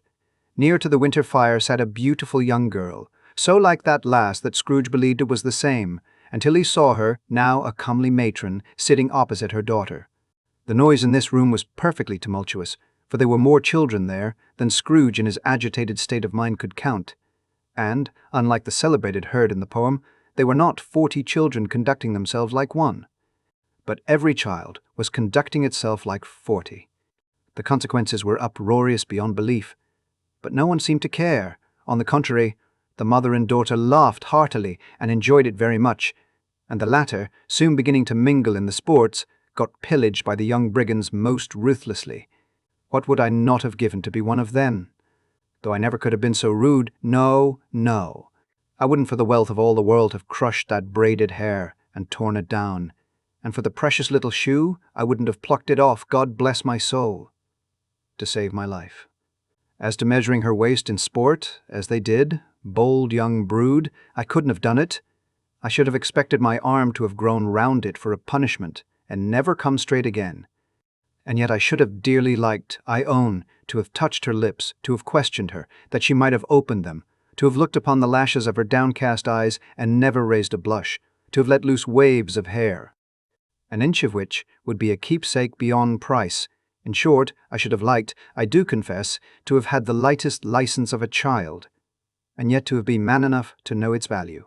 But now a knocking at the door was heard, and such a rush immediately ensued that she, with laughing face and plundered dress, was borne towards it, the centre of a flushed and boisterous group, just in time to greet the father, who came home attended by a man laden with Christmas toys and presents. Then the shouting and the struggling and the onslaught that was made on the defenseless porter, the scaling him with chairs for ladders to dive into his pockets, to spoil him of brown paper parcels, hold on tight by his cravat, hug him round his neck, pommel his back, and kick his legs in irrepressible affection. The shouts of wonder and delight with which the development of every package was received. The terrible announcement that the baby had been taken in the act of putting a doll's frying pan into his mouth, and was more than suspected of having swallowed a fictitious turkey glued on a wooden platter. The immense relief of finding this a false alarm. The joy and gratitude and ecstasy. They are all indescribable alike. It is enough that by degrees the children and their emotions got out of the parlour, and by one stair at a time, up to the top of the house where they went to bed, and so subsided. And now Scrooge looked on more attentively than ever when the master of the house, having his daughter leaning fondly on him, sat down with her and her mother at his own fireside. And when he thought that such another creature, quite as graceful and as full of promise, might have called him father and been a springtime in the haggard winter of his life, his sight grew very dim indeed. Belle, said the husband, turning to his wife with a smile. I saw an old friend of yours this afternoon. Who was it? Guess. How can I? Tut, don't I know? She added in the same breath, laughing as he laughed. Mr. Scrooge? Mr. Scrooge it was. I passed his office window, and as it was not shut up, and he had a candle inside, I could scarcely help seeing him. His partner lies upon the point of death, I hear, and there he sat alone. Quite alone in the world, I do believe. Spirit, said Scrooge in a broken voice, remove me from this place. I told you these were shadows of the things that have been, said the ghost, that they are what they are. Do not blame me. Remove me, Scrooge exclaimed. I cannot bear it. He turned upon the ghost, and seeing that it looked upon him with a face in which in some strange way there were fragments of all the faces it had shown him, wrestled with it. Leave me! Take me back! Haunt me no longer! In the struggle, if that can be called, a struggle in which the ghost, with no visible resistance on its own part, was undisturbed by any effort of its adversary, Scrooge observed that its light was burning high and bright, and dimly connecting that with its influence over him. He seized the extinguisher cap, and by a sudden action pressed it down upon its head. The spirit dropped beneath it, so that the extinguisher covered its whole form. But though Scrooge pressed it down with all his force, he could not hide the light which streamed from under it in an unbroken flood upon the ground. He was conscious of being exhausted and overcome by an irresistible drowsiness, and, further, of being in his own bedroom. He gave the cap a parting squeeze, in which his hand relaxed, and had barely time to reel to bed before he sank into a heavy sleep. Stave 3. The second of the three spirits. Awaking in the middle of a prodigiously tough snore and sitting up in bed to get his thoughts together, Scrooge had no occasion to be told that the bell was again upon the stroke of 1. He felt that he was restored to consciousness in the right nick of time, for the especial purpose of holding a conference with the second messenger dispatched to him through Jacob Marley's intervention. But finding that he turned uncomfortably cold when he began to wonder which of his curtains this new spectre would draw back, he put them every one aside with his own hands, and lying down again, established a sharp lookout all round the bed. For he wished to challenge the spirit on the moment of its appearance, and did not wish to be taken by surprise and made nervous. Gentlemen of the free and easy sort, who plume themselves on being acquainted with a move or two, and being usually equal to the time of day, express the wide range of their capacity for adventure by observing that they are good for anything from pitch and toss to manslaughter, between which opposite extremes, no doubt, there lies a tolerably wide and comprehensive range of subjects. Without venturing for Scrooge quite as heartily as this, I don't mind calling on you to believe that he was ready for a good broad field of strange appearances, and that nothing between a baby and rhinoceros would have astonished him very much. Now, being prepared for almost anything, he was not by any means prepared for nothing, and, consequently, when the bell struck 1 and no shape appeared, he was taken with a violent fit of trembling. 5 minutes, 10 minutes, a quarter of an hour went by, yet nothing came. All this time he lay upon his bed, the very core and centre of a blaze of ruddy light, which streamed upon it when the clock proclaimed the hour, and which, being only light, was more alarming than a dozen ghosts, as he was powerless to make out what it meant, or would be at, and was sometimes apprehensive that he might be at that very moment an interesting case of spontaneous combustion, without having the consolation of knowing it. At last, however, he began to think, as you or I would have thought at first, for it is always the person not in the predicament who knows what ought to have been done in it, and would unquestionably have done it too. At last, I say. He began to think that the source and secret of this ghostly light might be in the adjoining room, from whence, on further tracing it, it seemed to shine. This idea taking full possession of his mind, he got up softly and shuffled in his slippers to the door. The moment Scrooge's hand was on the lock, a strange voice called him by his name and bade him enter. He obeyed. It was his own room. There was no doubt about that. But it had undergone a surprising transformation. The walls and ceiling were so hung with living green that it looked a perfect grove, from every part of which bright, gleaming berries glistened. The crisp leaves of holly, mistletoe, and ivy reflected back the light, as if so many little mirrors had been scattered there, and such a mighty blaze went roaring up the chimney as that dull petrification of a hearth had never known in Scrooge's time, or Marley's, or for many and many a winter season gone.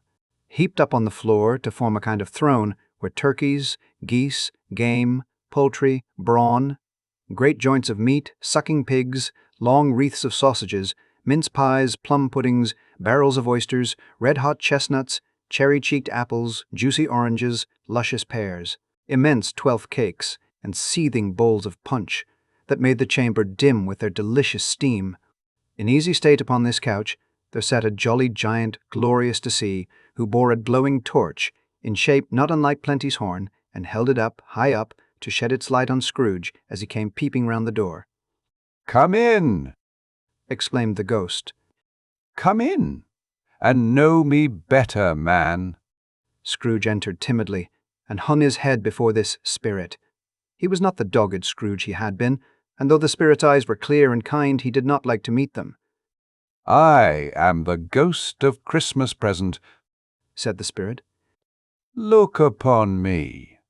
Scrooge reverently did so.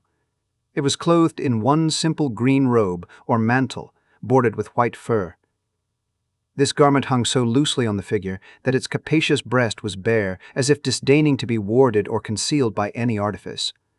Its feet, observable beneath the ample folds of the garment, were also bare, and on its head it wore no other covering than a holly wreath, set here and there with shining icicles. Its dark brown curls were long and free as its genial face, its sparkling eye, its open hand, its cheery voice, its unconstrained demeanor, and its joyful air. Girded round its middle was an antique scabbard, but no sword was in it, and the ancient sheath was eaten up with rust. "You have never seen the like of me before," exclaimed the spirit. Never. Scrooge made answer to it.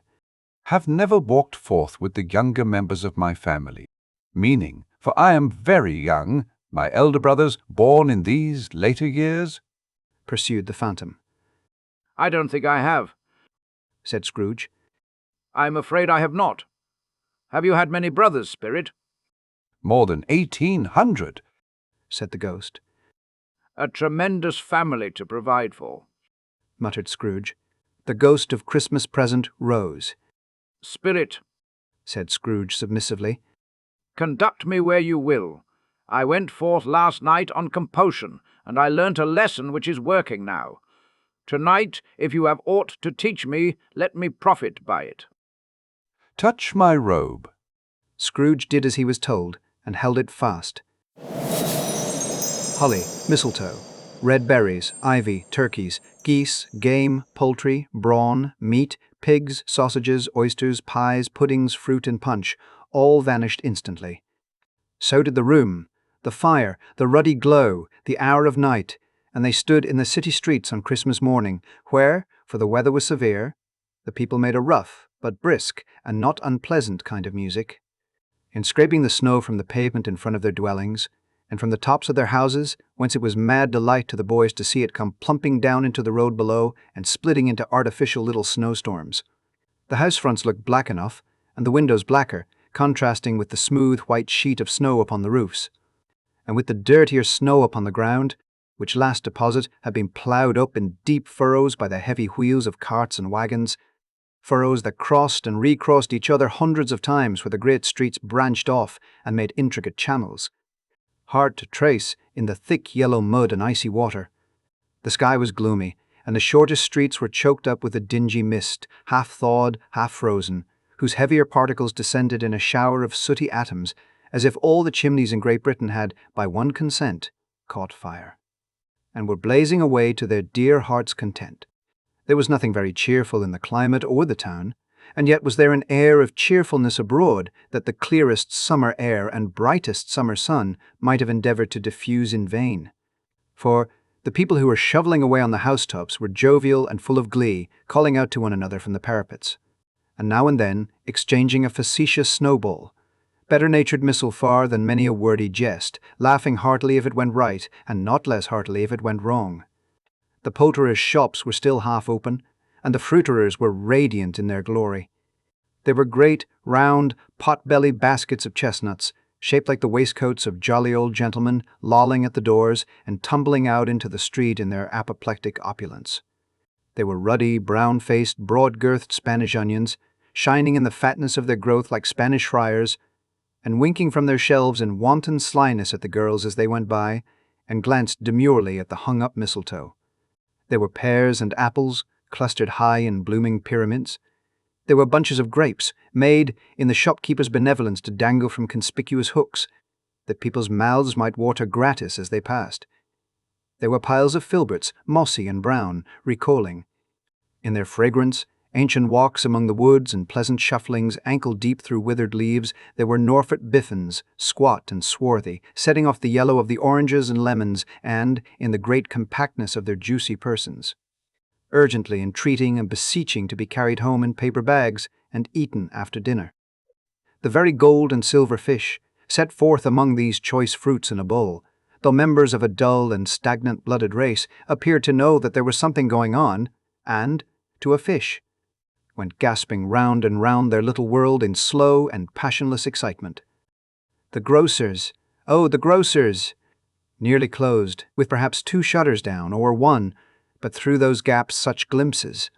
It was not alone that the scales descending on the counter made a merry sound, or that the twine and roller parted company so briskly, or that the canisters were rattled up and down like juggling tricks, or even that the blended scents of tea and coffee were so grateful to the nose, or even that the raisins were so plentiful and rare, the almonds so extremely white, the sticks of cinnamon so long and straight, the other spices so delicious, the candied fruits so caked and spotted with molten sugar as to make the coldest lookers-on feel faint and subsequently bilious. Nor was it that the figs were moist and pulpy, or that the French plums blushed in modest tartness from their highly decorated boxes, or that everything was good to eat and in its Christmas dress, but the customers were all so hurried and so eager in the hopeful promise of the day that they tumbled up against each other at the door, crashing their wicker baskets wildly, and left their purchases upon the counter, and came running back to fetch them, and committed hundreds of the like mistakes, in the best humour possible, while the grocer and his people were so frank and fresh that the polished hearts with which they fastened their aprons behind might have been their own, worn outside for general inspection, and for Christmas dolls to peck at if they chose. But soon the steeples called, good people all, to church and chapel, and away they came, flocking through the streets in their best clothes and with their gayest faces. And at the same time there emerged from scores of by-streets, lanes, and nameless turnings, innumerable people, carrying their dinners to the bakers' shops. The sight of these poor revellers appeared to interest the spirit very much, for he stood with Scrooge beside him in a baker's doorway, and taking off the covers as their bearers passed, sprinkled incense on their dinners from his torch. And it was a very uncommon kind of torch, for once or twice, when there were angry words between some dinner carriers who had jostled each other, he shed a few drops of water on them from it, and their good humour was restored directly. For they said it was a shame to quarrel upon Christmas Day. And so it was. God love it, so it was. In time the bells ceased, and the bakers were shut up. And yet there was a genial shadowing forth of all these dinners, and the progress of their cooking, in the thawed blotch of wet above each baker's oven, where the pavement smoked as if its stones were cooking too. Is there a peculiar flavour in what you sprinkle from your torch? Asked Scrooge. There is, my own. Would it apply to any kind of dinner on this day? Asked Scrooge. To any kindly given, to a poor one most. Why to a poor one most? Asked Scrooge. Because it needs it most. Spirit, said Scrooge after a moment's thought. I wonder you, of all the beings in the many worlds about us, should desire to cramp these people's opportunities of innocent enjoyment. I, cried the spirit. You would deprive them of their means of dining every 7th day, often the only day on which they can be said to dine at all, said Scrooge. Wouldn't you? I, cried the spirit. You seek to close these places on the 7th day? Said Scrooge. And it comes to the same thing. I seek, exclaimed the spirit. Forgive me if I am wrong. It has been done in your name, or at least in that of your family, said Scrooge. There are some upon this earth of yours, returned the spirit, who lay claim to know us, and who do their deeds of passion, pride, ill will, hatred, envy, bigotry, and selfishness in our name, who are as strange to us and all our kith and kin as if they had never lived. Remember that, and charge their doings on themselves, not us. Scrooge promised that he would, and they went on, invisible, as they had been before, into the suburbs of the town. It was a remarkable quality of the ghost, which Scrooge had observed at the baker's, that notwithstanding his gigantic size, he could accommodate himself to any place with ease, and that he stood beneath a low roof quite as gracefully and like a supernatural creature, as it was possible he could have done in any lofty hall. And perhaps it was the pleasure the good spirit had in showing off this power of his, or else it was his own kind, generous, hearty nature, and his sympathy with all poor men that led him straight to Scrooge's clerks, for there he went, and took Scrooge with him. Holding to his robe, and on the threshold of the door, the spirit smiled, and stopped to bless Bob Cratchit's dwelling with the sprinkling of his torch.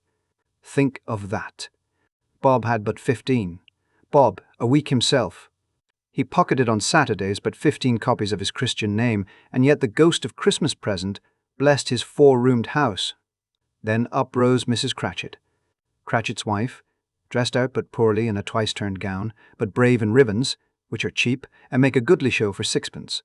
And she laid the cloth, assisted by Belinda Cratchit, second of her daughters, also brave in ribbons, while Master Peter Cratchit plunged a fork into the saucepan of potatoes, and getting the corners of his monstrous shirt-collar, Bob's private property, conferred upon his son and heir in honour of the day, into his mouth, rejoiced to find himself so gallantly attired, and yearned to show his linen in the fashionable parks. And now 2 smaller Cratchits, boy and girl, came tearing in, screaming that outside the baker's they had smelt the goose, and known it for their own, and basking in luxurious thoughts of sage and onion, these young Cratchits danced about the table, and exalted Master Peter Cratchit to the skies, while he, not proud, although his collars nearly choked him, blew the fire until the slow potatoes bubbling up knocked loudly at the saucepan lid to be let out and peeled. "What has ever got your precious father, then?" said Mrs. Cratchit. "And your brother, Tiny Tim, and Martha warn't as late last Christmas Day by half an hour." "Here's Martha, Mother," said a girl, appearing as she spoke. "Here's Martha, Mother," cried the 2 young Cratchits. "Hurrah! There's such a goose, Martha." "Why, bless your heart alive, my dear, how late you are," said Mrs. Cratchit, kissing her a dozen times and taking off her shawl and bonnet for her with officious zeal. "We'd a deal of work to finish up last night," replied the girl, "and had to clear away this morning, Mother."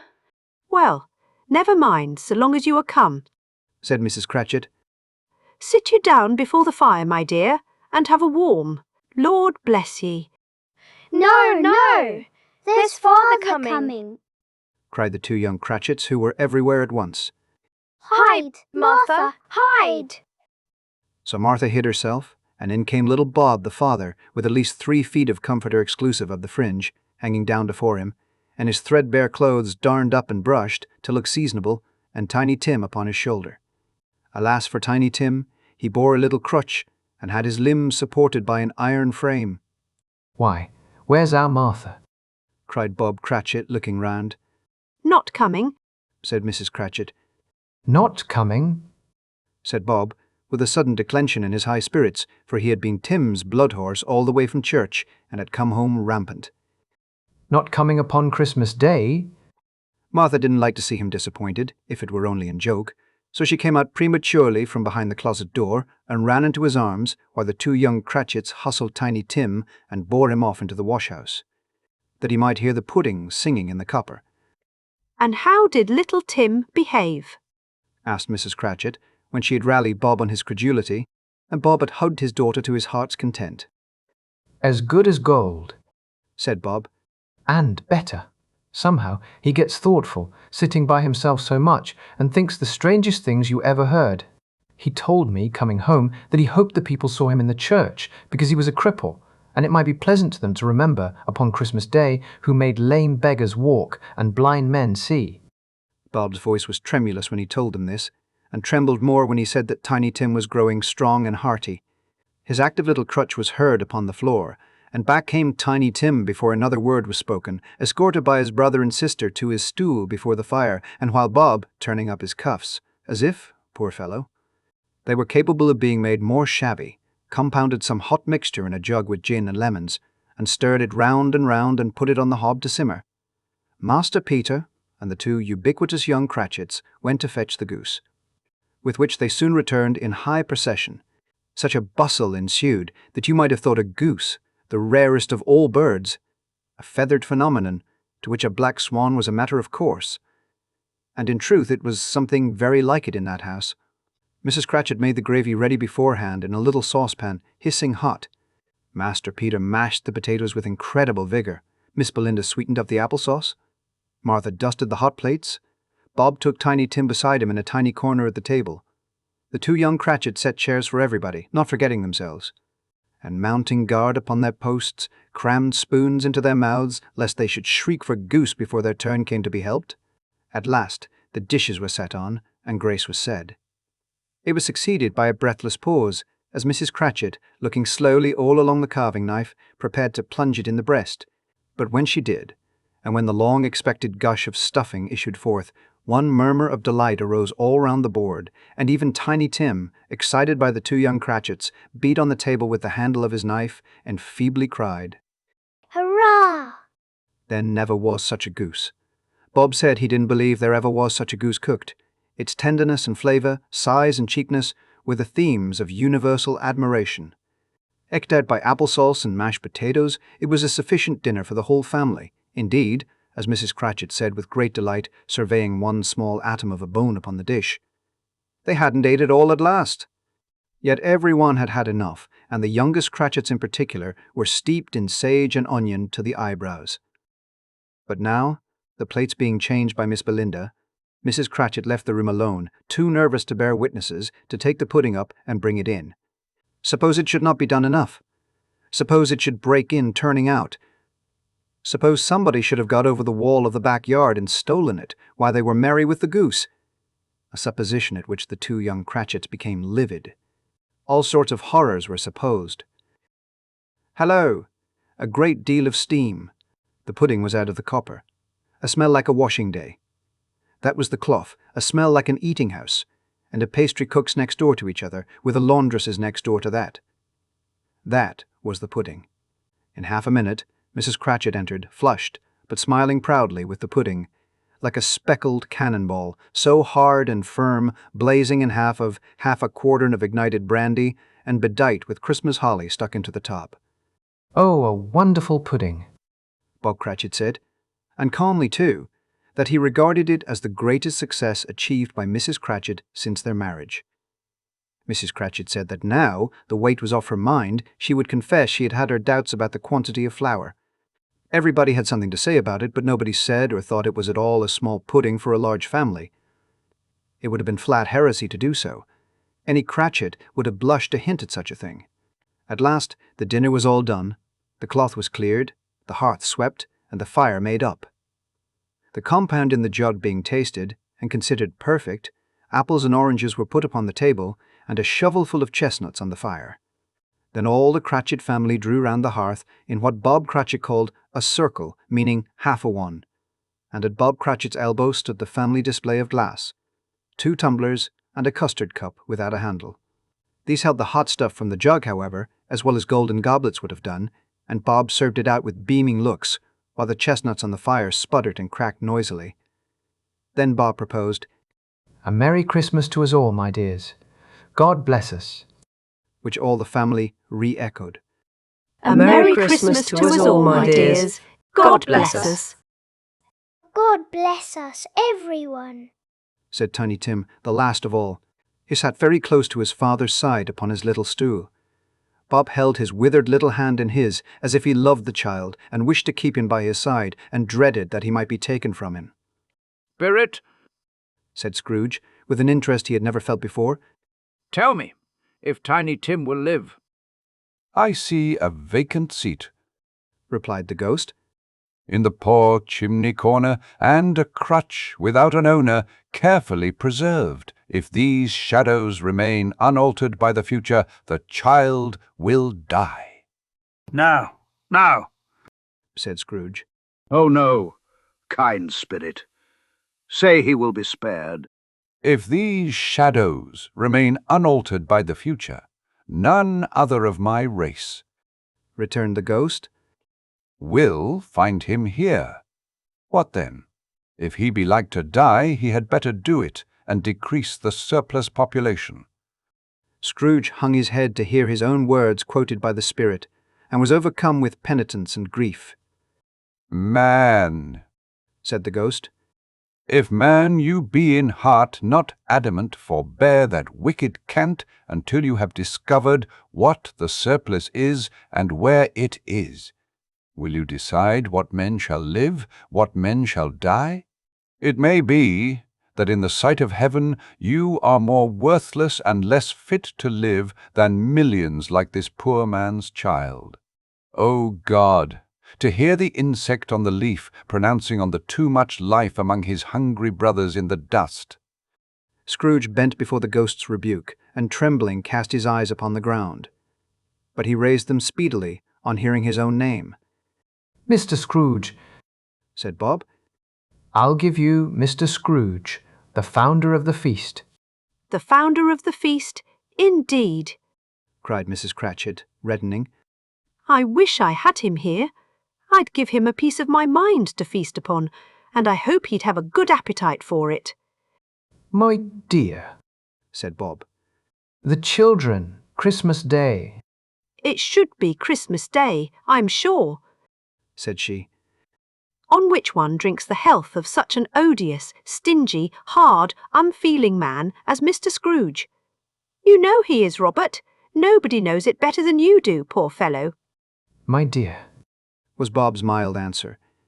Christmas Day. I'll drink his health for your sake, and the day's, said Mrs. Cratchit. Not for his. Long life to him, a Merry Christmas and a Happy New Year. He'll be very merry and very happy, I have no doubt. The children drank the toast after her. It was the first of their proceedings which had no heartiness. Tiny Tim drank it last of all, but he didn't care 2 pence for it. Scrooge was the ogre of the family. The mention of his name cast a dark shadow on the party, which was not dispelled for full 5 minutes. After it had passed away, they were 10 times merrier than before, from the mere relief of Scrooge the Baleful being done with. Bob Cratchit told them how he had a situation in his eye for Master Peter, which would bring in, if obtained, full 5 and 6 pence weekly. The 2 young Cratchits laughed tremendously at the idea of Peter's being a man of business, and Peter himself looked thoughtfully at the fire from between his collars, as if he were deliberating what particular investments he should favour when he came into the receipt of that bewildering income. Martha, who was a poor apprentice at a milliner's, then told them what kind of work she had to do, and how many hours she worked at a stretch, and how she meant to lie abed tomorrow morning for a good long rest, tomorrow being a holiday she passed at home. Also how she had seen a countess and a lord some days before, and how the lord was much about as tall as Peter, at which Peter pulled up his collar so high that you couldn't have seen his head if you had been there. All this time the chestnuts and the jug went round, and by they had a song about a lost child travelling in the snow, from Tiny Tim, who had a plaintive little voice and sang it very well indeed. There was nothing of high mark in this. They were not a handsome family, they were not well dressed, their shoes were far from being waterproof, their clothes were scanty, and Peter might have known, and very likely did, the inside of a pawnbroker's. But they were happy, grateful, pleased with one another, and contented with the time, and when they faded, and looked happier yet in the bright sprinklings of the spirit's torch at parting, Scrooge had his eye upon them, and especially on Tiny Tim, until the last. By this time it was getting dark, and snowing pretty heavily, and as Scrooge and the spirit went along the streets, the brightness of the roaring fires in kitchens, parlours, and all sorts of rooms was wonderful. Here, the flickering of the blaze showed preparations for a cosy dinner, with hot plates baking through and through before the fire, and deep red curtains, ready to be drawn to shut out cold and darkness. There, all the children of the house were running out into the snow to meet their married sisters, brothers, cousins, uncles, aunts, and be the first to greet them. Here, again, were shadows on the window blind of guests assembling, And there, a group of handsome girls, all hooded and fur-booted, and all chattering at once, tripped lightly off to some near neighbor's house, where, woe upon the single man who saw them enter artful witches. Well, they knew it, in a glow. But, if you had judged from the numbers of people on their way to friendly gatherings, you might have thought that no one was at home to give them welcome when they got there, instead of every house expecting company and piling up its fires half chimney high. Blessings on it, how the ghost exulted! How it bared its breadth of breast, and opened its capacious palm, and floated on, outpouring, with a generous hand, its bright and harmless mirth on everything within its reach. The very lamplighter, who ran on before, dotting the dusky street with specks of light, and who was dressed to spend the evening somewhere, laughed out loudly as the spirit passed, though little kenned the lamplighter that he had any company but Christmas. And now, without a word of warning from the ghost, they stood upon a bleak and desert moor, where monstrous masses of rude stone were cast about, as though it were the burial place of giants, and water spread itself wheresoever it listed, or would have done so, but for the frost that held it prisoner, and nothing grew but moss and furze and coarse rank grass. Down in the west, the setting sun had left a streak of fiery red, which glared upon the desolation for an instant, like a sullen eye, and frowning lower, lower, lower yet, was lost in the thick gloom of darkest night. "What place is this?" asked Scrooge. A place where miners live, who labor in the bowels of the earth, returned the spirit. But they know me. See? A light shone from the window of a hut, and swiftly they advanced towards it. Passing through the wall of mud and stone, they found a cheerful company assembled round a glowing fire. An old, old man and woman, with their children and their children's children, and another generation beyond that, all decked out gaily in their holiday attire. The old man, in a voice that seldom rose above the howling of the wind upon the barren waste, was singing them a Christmas song. It had been a very old song when he was a boy, and from time to time they all joined in the chorus. So surely as they raised their voices, the old man got quite blithe and loud, and so surely as they stopped, his vigor sank again. The spirit did not tarry here, but bade Scrooge hold his robe, and passing on above the moor, sped, whither? Not to see? To see. To Scrooge's horror, looking back, he saw the last of the land, a frightful range of rocks, behind them, and his ears were deafened by the thundering of water as it rolled and roared and raged among the dreadful caverns it had worn, and fiercely tried to undermine the earth.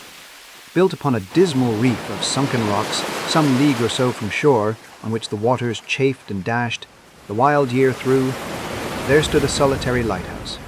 Great heaps of seaweed clung to its base, and storm-birds, born of the wind, one might suppose, as seaweed of the water rose and fell about it like the waves they skimmed. But even here, 2 men who watched the light had made a fire that through the loophole in the thick stone wall shed out a ray of brightness on the awful sea.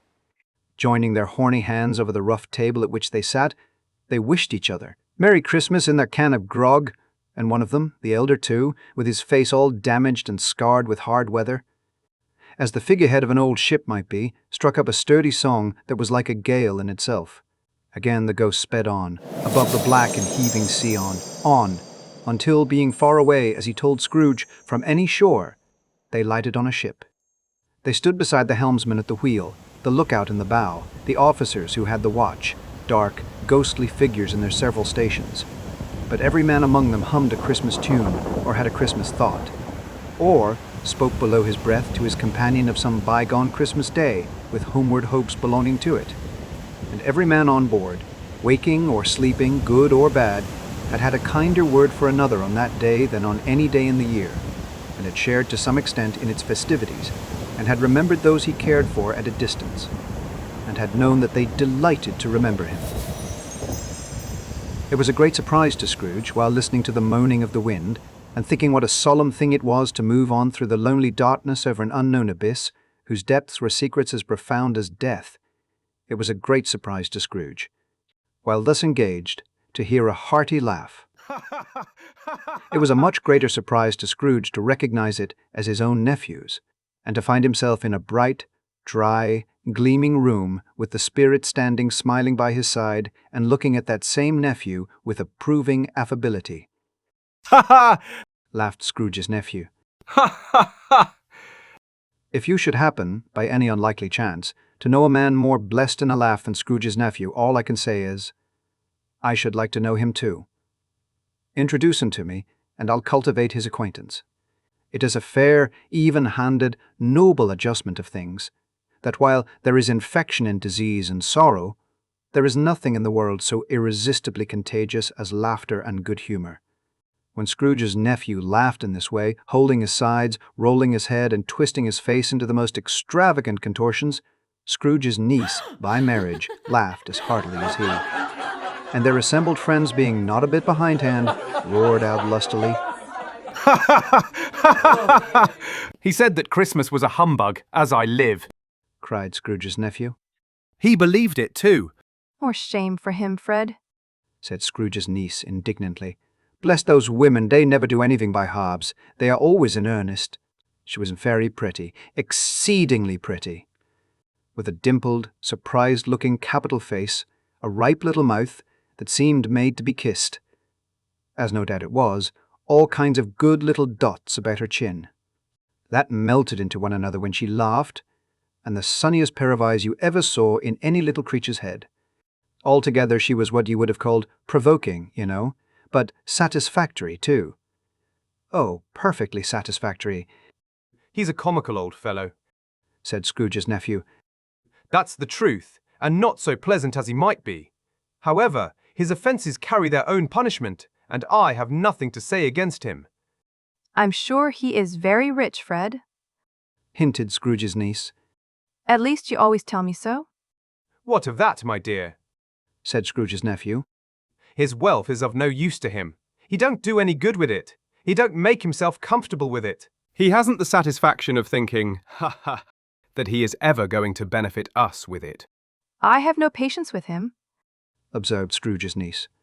Scrooge's niece's sisters, and all the other ladies, expressed the same opinion. Oh, I have, said Scrooge's nephew. I'm sorry for him. I couldn't be angry with him if I tried. Who suffers by his ill whims? Himself, always. Here, he takes it into his head to dislike us, and he won't come and dine with us. What's the consequence? He don't lose much of a dinner. Indeed. I think he loses a very good dinner, interrupted Scrooge's niece. Everybody else said the same, and they must be allowed to have been competent judges, because they had just had dinner and, with the dessert upon the table, were clustered round the fire by lamplight. Well, I'm very glad to hear it, said Scrooge's nephew. Because I haven't great faith in these young housekeepers. What do you say, Topper? Topper had clearly got his eye upon one of Scrooge's niece's sisters, for he answered that a bachelor was a wretched outcast, who had no right to express an opinion on the subject. Whereat Scrooge's niece's sister, the plump one with the lace tucker, not the one with the roses, blushed. Do go on, Fred, said Scrooge's niece, clapping her hands. He never finishes what he begins to say. He is such a ridiculous fellow. Scrooge's nephew revelled in another laugh, and as it was impossible to keep the infection off, though the plump sister tried hard to do it with aromatic vinegar, his example was unanimously followed.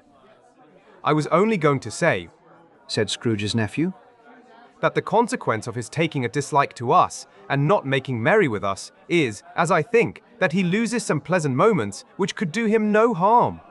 I am sure he loses pleasanter companions than he can find in his own thoughts, either in his mouldy old office or his dusty chambers. I mean to give him the same chance every year, whether he likes it or not, for I pity him. He may rail at Christmas till he dies, but he can't help thinking better of it. I defy him. If he finds me going there, in good temper, year after year, and saying, "Uncle Scrooge, how are you?" if it only puts him in the vein to leave his poor clerk £50, that's something, and I think I shook him yesterday.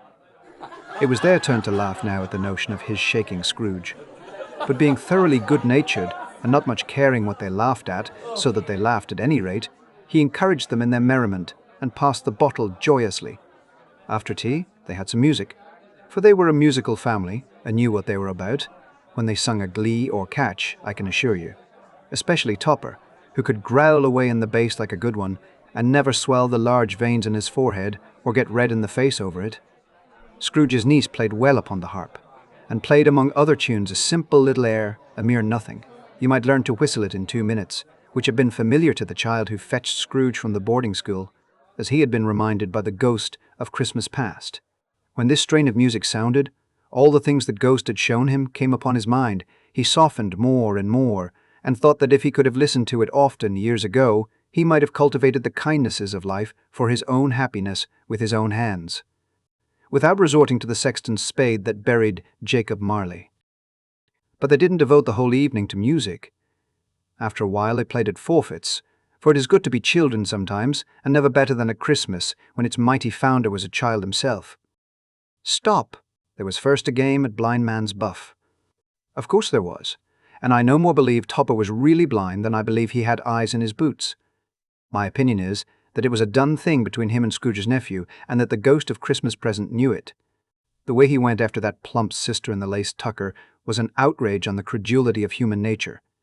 Knocking down the fire irons, tumbling over the chairs, bumping against the piano, smothering himself among the curtains, wherever she went, there went he. He always knew where the plump sister was. He wouldn't catch anybody else. If you had fallen up against him, as some of them did, on purpose, he would have made a feint of endeavouring to seize you, which would have been an affront to your understanding, and would instantly have sidled off in the direction of the plump sister. She often cried out that it wasn't fair, and it really was not. But when at last he caught her, when, in spite of all her silken rustlings and her rapid flutterings past him, he got her into a corner whence there was no escape, then his conduct was the most execrable. For his pretending not to know her, his pretending that it was necessary to touch her headdress, and further to assure himself of her identity by pressing a certain ring upon her finger and a certain chain about her neck, was vile, monstrous. No doubt she told him her opinion of it when, another blind man being in office, they were so very confidential together behind the curtains. Scrooge's niece was not one of the blind man's buff party, but was made comfortable with a large chair and a footstool in a snug corner where the ghost and Scrooge were close behind her. But she joined in the forfeits, and loved her love to admiration with all the letters of the alphabet. Likewise, at the game of how, when, and where, she was very great, and to the secret joy of Scrooge's nephew, beat her sisters hollow, though they were sharp girls too, as Topper could have told you. There might have been 20 people there, young and old, but they all played, and so did Scrooge, for wholly forgetting in the interest he had in what was going on that his voice made no sound in their ears, he sometimes came out with his guess quite loud. And very often guessed quite right too, for the sharpest needle, best Whitechapel, warranted not to cut in the eye, was not sharper than Scrooge, blunt as he took it in his head to be. The ghost was greatly pleased to find him in this mood, and looked upon him with such favour that he begged like a boy to be allowed to stay until the guests departed. But this the spirit said could not be done. "Here is a new game," said Scrooge. 1/2 hour, spirit, only one. It was a game called Yes and No, where Scrooge's nephew had to think of something, and the rest must find out what, he only answering to their questions yes or no, as the case was. The brisk fire of questioning to which he was exposed elicited from him that he was thinking of an animal, a live animal, rather a disagreeable animal, a savage animal, an animal that growled and grunted sometimes, and talked sometimes, and lived in London, and walked about the streets, and wasn't made a show of, and wasn't led by anybody, and didn't live in a menagerie, and was never killed in a market, and was not a horse, or an ass, or a cow, or a bull, or a tiger, or a dog, or a pig, or a cat, or a bear. At every fresh question that was put to him, this nephew burst into a fresh roar of laughter, and was so inexpressibly tickled that he was obliged to get up off the sofa and stamp. At last, the plump sister, falling into a similar state, cried out, "I have found it out. I know what it is, Fred. I know what it is." "What is it?" cried Fred. "It's your Uncle Scrooge!" Which it certainly was. Admiration was the universal sentiment, though some objected that the reply to, "Is it a bear?" ought to have been, yes, inasmuch as an answer in the negative was sufficient to have diverted their thoughts from Mr. Scrooge, supposing they had ever had any tendency that way. "He has given us plenty of merriment, I am sure," said Fred. "And it would be ungrateful not to drink his health. Here is a glass of mulled wine ready to our hand at the moment, and I say, Uncle Scrooge." "Well, Uncle Scrooge," they cried. a Merry Christmas and a Happy New Year to the old man, whatever he is," said Scrooge's nephew. "He wouldn't take it from me, but may he have it nevertheless.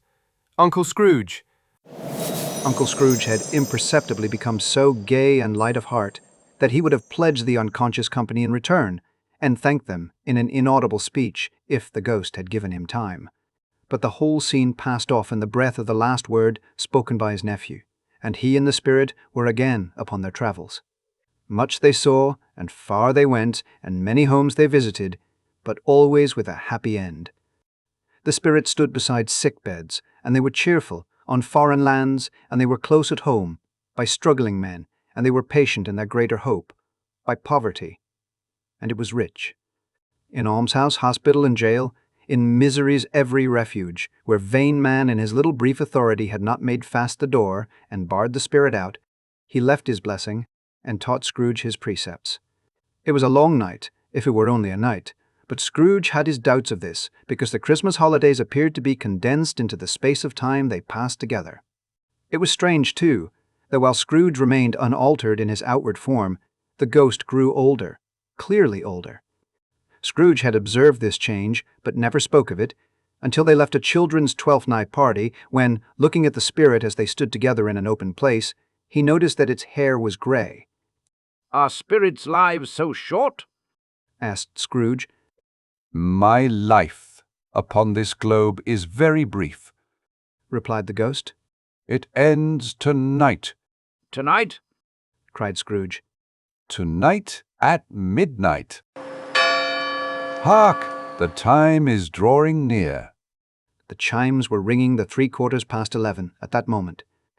"Forgive me, if I am not justified in what I ask," said Scrooge, looking intently at the spirit's robe.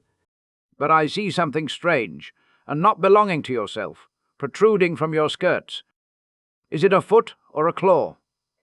"It might be a claw, for the flesh there is upon it," was the spirit's sorrowful reply. "Look here."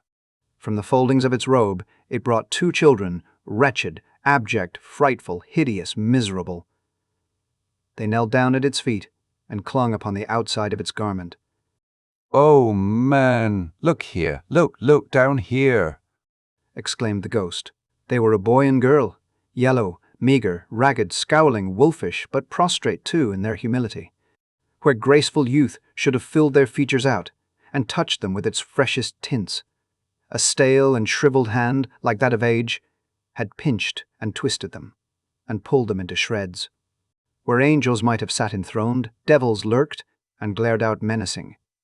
No change, no degradation, no perversion of humanity, in any grade, through all the mysteries of wonderful creation, has monsters half so horrible and dread.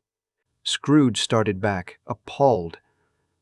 Having them shown to him in this way, he tried to say they were fine children, but the words choked themselves, rather than be parties to a lie of such enormous magnitude.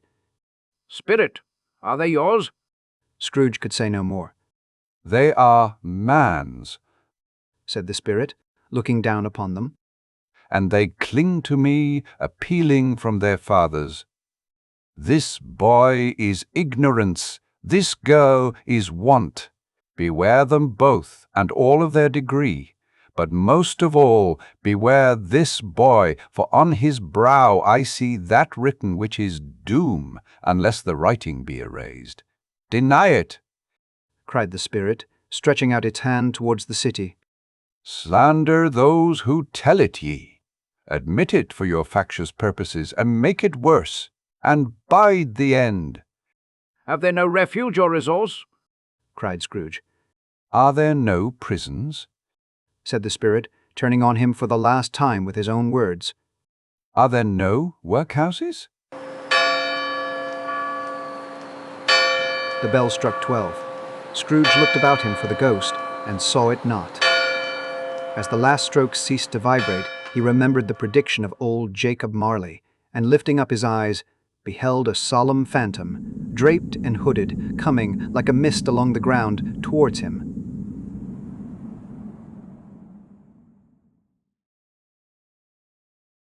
Stave 4. The Last of the Spirits. The phantom slowly, gravely, silently approached.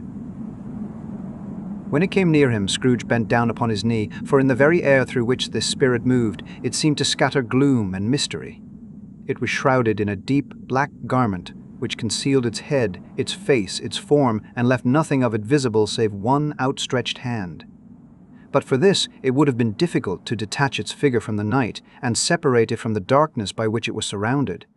He felt that it was tall and stately when it came beside him, and that its mysterious presence filled him with a solemn dread. He knew no more, for the spirit neither spoke nor moved. "I am in the presence of the ghost of Christmas yet to come," said Scrooge. The spirit answered not, but pointed onward with its hand.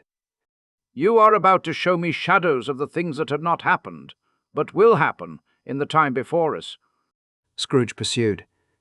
"Is that so, spirit?"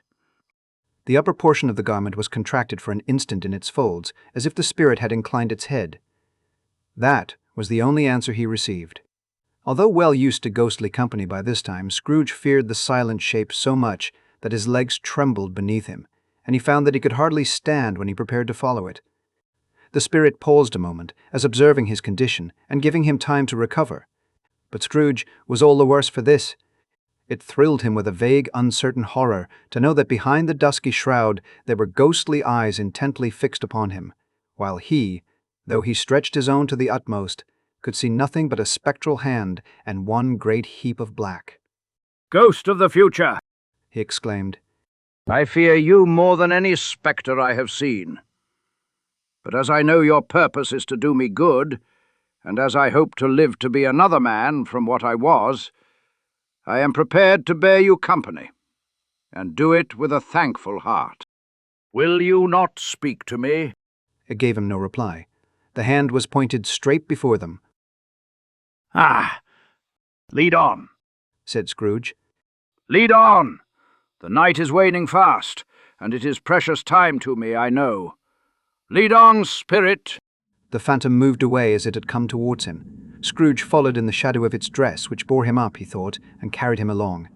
They scarcely seemed to enter the city, for the city rather seemed to spring up about them and encompass them of its own act. But there they were, in the heart of it, on 'change, amongst the merchants, who hurried up and down and chinked the money in their pockets, and conversed in groups, and looked at their watches, and trifled thoughtfully with their great gold seals, and so forth. As Scrooge had seen them often, the spirit stopped beside one little knot of businessmen. Observing that the hand was pointed to them, Scrooge advanced to listen to their talk. "No," said a great fat man with a monstrous chin. "I don't know much about it either way. I only know he's dead." "When did he die?" inquired another. "Last night, I believe." "Why, what was the matter with him?" asked a third, taking a vast quantity of snuff out of a very large snuff box. "I thought he'd never die." "God knows," said the first with a yawn. "What has he done with his money?" asked a red-faced gentleman with a pendulous excrescence on the end of his nose that shook like the gills of a turkey cock. "I haven't heard," said the man with the large chin, yawning again. "Left it to his company, perhaps. He hasn't left it to me. That's all I know." This pleasantry was received with a general laugh. "It's likely to be a very cheap funeral," said the same speaker.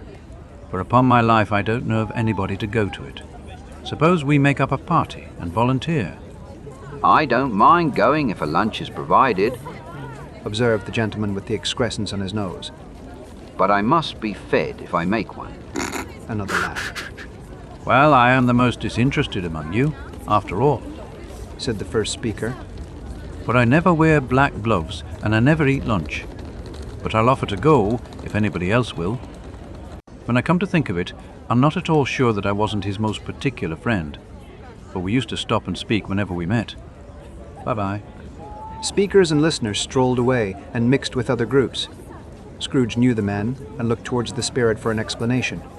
The phantom glided on into a street. Its finger pointed to two persons meeting. Scrooge listened again, thinking that the explanation might lie here. He knew these men, also, perfectly. They were men of business, very wealthy, and of great importance.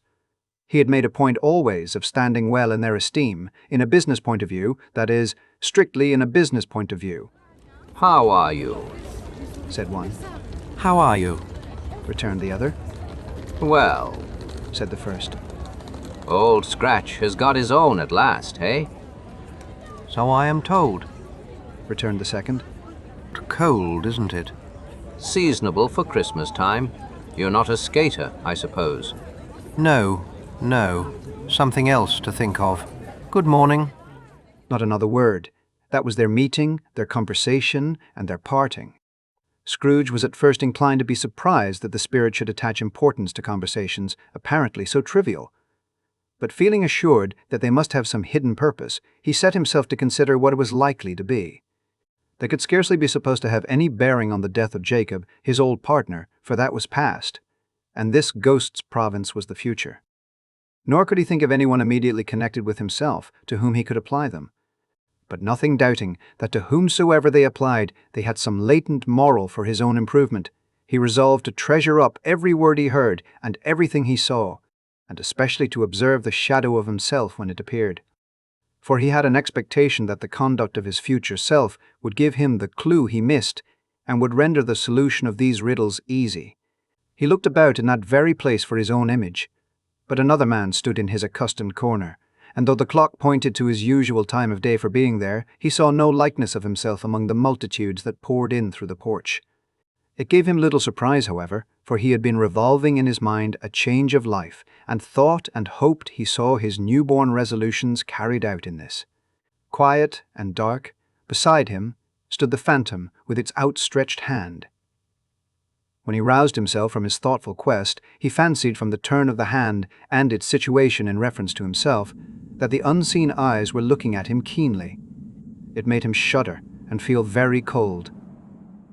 They left the busy scene and went into an obscure part of the town where Scrooge had never penetrated before, although he recognized its situation and its bad repute.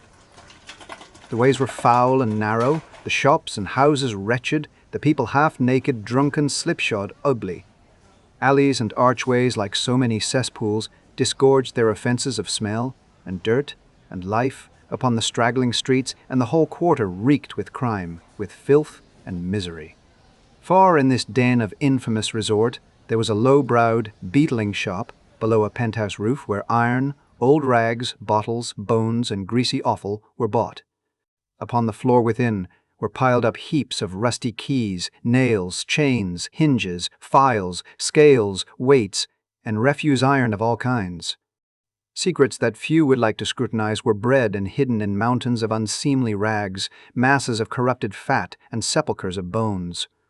Sitting in among the wares he dealt in, by a charcoal stove made of old bricks, was a grey-haired rascal, nearly 70 years of age, who had screened himself from the cold air without by a frowsy curtaining of miscellaneous tatters, hung upon a line, and smoked his pipe in all the luxury of calm retirement. Scrooge and the phantom came into the presence of this man, just as a woman with a heavy bundle slunk into the shop. But she had scarcely entered when another woman, similarly laden, came in too, and she was closely followed by a man in faded black, who was no less startled by the sight of them than they had been upon the recognition of each other. After a short period of blank astonishment, in which the old man with the pipe had joined them, they all three burst into a laugh. Let the charwoman alone to be the first, cried she, who had entered first. Let the laundress alone to be the second, and let the undertaker's man alone to be the third. Look here, old Joe, here's a chance. If we haven't all three met here without meaning it. You couldn't have met in a better place, said old Joe, removing his pipe from his mouth. Come into the parlour. You were made free of it long ago, you know, and the other two aren't strangers. Stop till I shut the door of the shop. Ah, how it squeaks. There aren't such a rusty bit of metal in the place as its own hinges, I believe, and I'm sure there's no such old bones here as mine. Ha, ha, ha, we're all suitable to our calling, we're well matched. Come into the parlour. Come in to the parlour. The parlour was the space behind the screen of rags. The old man raked the fire together with an old stair-rod, and having trimmed his smoky lamp, for it was night, with the stem of his pipe, put it in his mouth again. While he did this, The woman who had already spoken threw her bundle on the floor and sat down in a flaunting manner on a stool, crossing her elbows on her knees and looking with a bold defiance at the other two. What odds, then? What odds, Mrs. Dilber? Said the woman. Every person has a right to take care of themselves.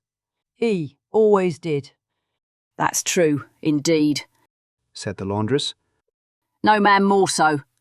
Why then, don't stand staring as if you was afraid, woman. Who's the wiser?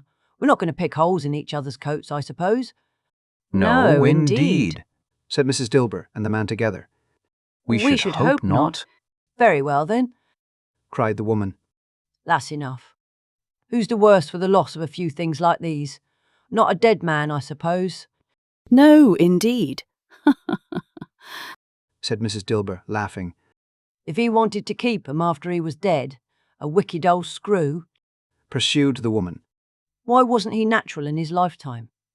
If he had been, he'd have had somebody to look after him when he was struck with death, instead of lying gasping out his last there, alone by himself.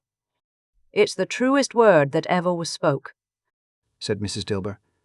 It's a judgment on him. I wish it was a little heavier judgment, replied the woman. And it should have been, you may depend upon it, if I could have laid my hands on anything else. Open that bundle, old Joe, and let me know the value of it. Speak out plain.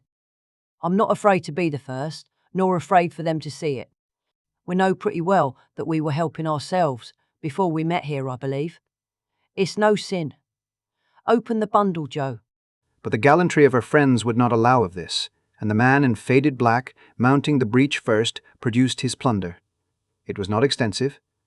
A seal or two, a pencil case, a pair of sleeve buttons, and a brooch of no great value were all.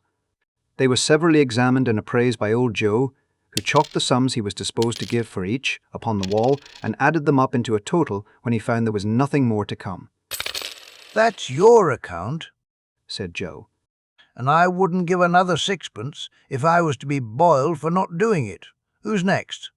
Mrs. Dilber was next. Sheets and towels, a little wearing apparel, 2 old-fashioned silver teaspoons, a pair of sugar tongs, and a few boots.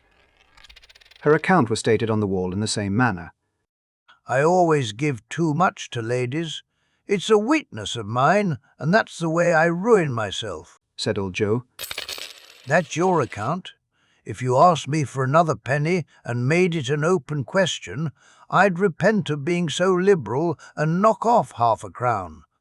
And now undo my bundle, Joe, said the first woman.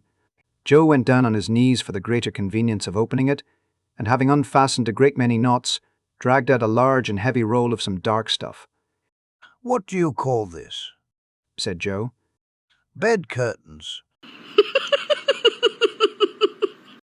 returned the woman, laughing and leaning forward on her crossed arms. Bed curtains. You don't mean to say you took 'em down, rings and all, with him lying there? Said Joe. Yes, I do, replied the woman. Why not? You were born to make your fortune, said Joe. And you'll certainly do it. I certainly shan't hold my hand when I can get anything in it by reaching it out, for the sake of such a man as he was, I promise you, Joe, returned the woman coolly. Don't drop that oil upon the blankets now. His blankets? asked Joe. Whose else's do you think? replied the woman. He isn't likely to take cold without him, I dare say. I hope he didn't die of anything catching, eh? said old Joe, stopping in his work and looking up. Don't you be afraid of that, returned the woman. I aren't so fond of his company that I'd loiter about him for such things if he did. Ah, you may look through that shirt till your eyes ache, but you won't find a hole in it nor a threadbare place. It's the best he had, and a fine one too. They'd have wasted it if it hadn't been for me. What do you call wasting of it? asked old Joe. Putting it on him to be buried in, to be sure. Ha, ha, replied the woman with a laugh. Somebody was fool enough to do it, but I took it off again. If calico ain't good enough for such a purpose, it isn't good enough for anything. It's quite as becoming to the body. He can't look uglier than he did in that one. Scrooge listened to this dialogue in horror. As they sat grouped about their spoil, in the scanty light afforded by the old man's lamp, he viewed them with a detestation and disgust, which could hardly have been greater, though they had been obscene demons marketing the corpse itself. Ha ha! Laughed the same woman, when old Joe, producing a flannel bag with money in it, told out their several gains upon the ground. This is the end of it, you see. He frightened everyone away from him when he was alive, to profit us when he was dead. Ha ha! Spirit! Said Scrooge, shuddering from head to foot. I see. The case of this unhappy man might be my own. My life tends that way now. Merciful heaven, what is this?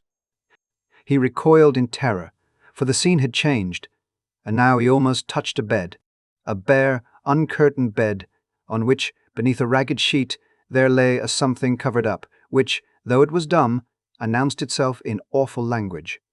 The room was very dark, too dark to be observed with any accuracy, though Scrooge glanced round it in obedience to a secret impulse, anxious to know what kind of room it was. A pale light, rising in the outer air, fell straight upon the bed, and on it, plundered and bereft, unwatched, unwept, uncared for, was the body of this man. Scrooge glanced towards the phantom. Its steady hand was pointed to the head. The cover was so carelessly adjusted that the slightest raising of it, the motion of a finger upon Scrooge's part, would have disclosed the face. He thought of it, felt how easy it would be to do, and longed to do it, but had no more power to withdraw the veil than to dismiss the spectre at his side. O cold, cold, rigid, dreadful death, set up thine altar here, and dress it with such terrors as thou hast at thy command, for this is thy dominion. But of the loved, revered, and honoured head, thou canst not turn one hair to thy dread purposes, or make one feature odious. It is not that the hand is heavy and will fall down when released. It is not that the heart and pulse are still, but that the hand was open, generous, and true, the heart brave, warm, and tender, and the pulse a man's. Strike, shadow, strike, and see his good deeds springing from the wound to sow the world with life immortal. No voice pronounced these words in Scrooge's ears, and yet he heard them when he looked upon the bed.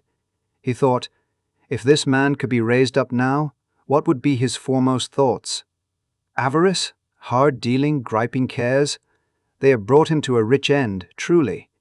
He lay, in the dark, empty house, with not a man, a woman, or a child, to say that he was kind to me in this or that, and for the memory of one kind word I will be kind to him. A cat was tearing at the door, and there was a sound of gnawing rats beneath the hearthstone. What they wanted in the room of death, and why they were so restless and disturbed, Scrooge did not dare to think. Spirit! He said, This is a fearful place. In leaving it, I shall not leave its lesson, trust me. Let us go. Still, the ghost pointed with an unmoved finger to the head. I understand you, Scrooge returned, and I would do it if I could. But I have not the power, Spirit. I have not the power. Again, it seemed to look upon him. If there is any person in the town who feels emotion caused by this man's death, said Scrooge, quite agonized, show that person to me, Spirit. I beseech you. The phantom spread its dark robe before him for a moment like a wing, and withdrawing it, revealed a room by daylight, where a mother and her children were. She was expecting someone, and with anxious eagerness, for she walked up and down the room, started at every sound, looked out from the window, glanced at the clock, tried, but in vain, to work with her needle, and could hardly bear the voices of the children in their play. At length, the long-expected knock was heard. She hurried to the door and met her husband, a man whose face was careworn and depressed, though he was young. There was a remarkable expression in it now, a kind of serious delight of which he felt ashamed, and which he struggled to repress. He sat down to the dinner that had been hoarding for him by the fire, and when she asked him faintly what news, which was not until after a long silence, he appeared embarrassed how to answer. Is it good? She said, or bad? To help him. Bad, he answered. We are quite ruined? No. There is hope yet, Caroline. If he relents, she said, amazed. There is. Nothing is past hope, if such a miracle has happened. He is past relenting, said her husband. He is dead. She was a mild and patient creature, if her face spoke truth, but she was thankful in her soul to hear it, and she said so, with clasped hands. She prayed forgiveness the next moment and was sorry, but the first was the emotion of her heart. What the half-drunken woman whom I told you of last night said to me when I tried to see him and obtain a week's delay, and what I thought was a mere excuse to avoid me, turns out to have been quite true. He was not only very ill, but dying then. To whom will our debt be transferred? I don't know. But before that time we shall be ready with the money, and even though we were not, it would be a bad fortune indeed to find so merciless a creditor in his successor. We may sleep tonight with light hearts, Caroline. Yes, soften it as they would, their hearts were lighter. The children's faces, hushed and clustered round to hear what they so little understood, were brighter, and it was a happier house for this man's death. The only emotion that the ghost could show him, caused by the event, was one of pleasure. Let me see some tenderness connected with a death, said Scrooge. Or that dark chamber, spirit, which we left just now, will be forever present to me. The ghost conducted him through several streets familiar to his feet, and as they went along, Scrooge looked here and there to find himself, but nowhere was he to be seen. They entered poor Bob Cratchit's house, the dwelling he had visited before, and found the mother and the children seated round the fire. Quiet, very quiet. The noisy little Cratchits were as still as statues in one corner and sat looking up at Peter, who had a book before him. The mother and her daughters were engaged in sewing. But surely they were very quiet. And he took a child and set him in the midst of them. Where had Scrooge heard those words? He had not dreamed them. The boy must have read them out as he and the spirit crossed the threshold. Why did he not go on? The mother laid her work upon the table and put her hand up to her face. The colour hurts my eyes, she said. The colour? Ah, poor Tiny Tim. They're better now again, said Cratchit's wife. It makes them weak by candlelight, and I wouldn't show weak eyes to your father when he comes home, for the world. It must be near his time. Past it, rather, Peter answered, shutting up his book. But I think he has walked a little slower than he used these few last evenings, Mother. They were very quiet again. At last she said, and in a steady, cheerful voice, that only faltered once, I have known him walk with Tiny Tim upon his shoulder, very fast indeed. And so have I, cried Peter. Often.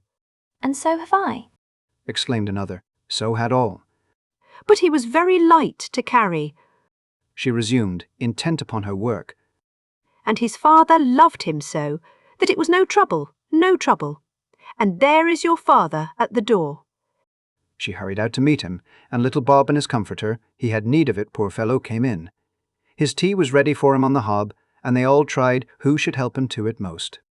Then the two young Cratchits got upon his knees and laid, each child a little cheek, against his face, as if they said, Don't mind it, father. Don't be grieved. Bob was very cheerful with them, and spoke pleasantly to all the family. He looked at the work upon the table, and praised the industry and speed of Mrs. Cratchit and the girls. They would be done long before Sunday, he said. Sunday? You went today then, Robert? Said his wife. Yes, my dear, returned Bob. I wish you could have gone. It would have done you good to see how green a place it is. But you'll see it often. I promised him that I would walk there on a Sunday. My little, little child, cried Bob. My little child. He broke down all at once. He couldn't help it. If he could have helped it, he and his child would have been farther apart perhaps than they were. He left the room and went upstairs into the room above, which was lighted cheerfully and hung with Christmas. There was a chair set close beside the child, and there were signs of someone having been there lately. Poor Bob sat down in it, and when he had thought a little and composed himself, he kissed the little face. He was reconciled to what had happened, and went down again quite happy. They drew about the fire and talked, the girls and mother working still. Bob told them of the extraordinary kindness of Mr. Scrooge's nephew, whom he had scarcely seen but once, and who, meeting him in the street that day, and seeing that he looked a little, just a little down, you know, said Bob, inquired what had happened to distress him.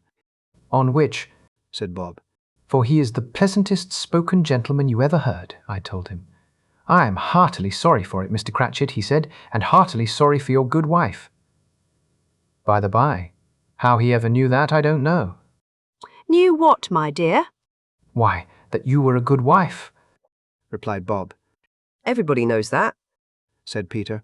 Very well observed, my boy, cried Bob. I hope they do. Heartily sorry, he said, for your good wife.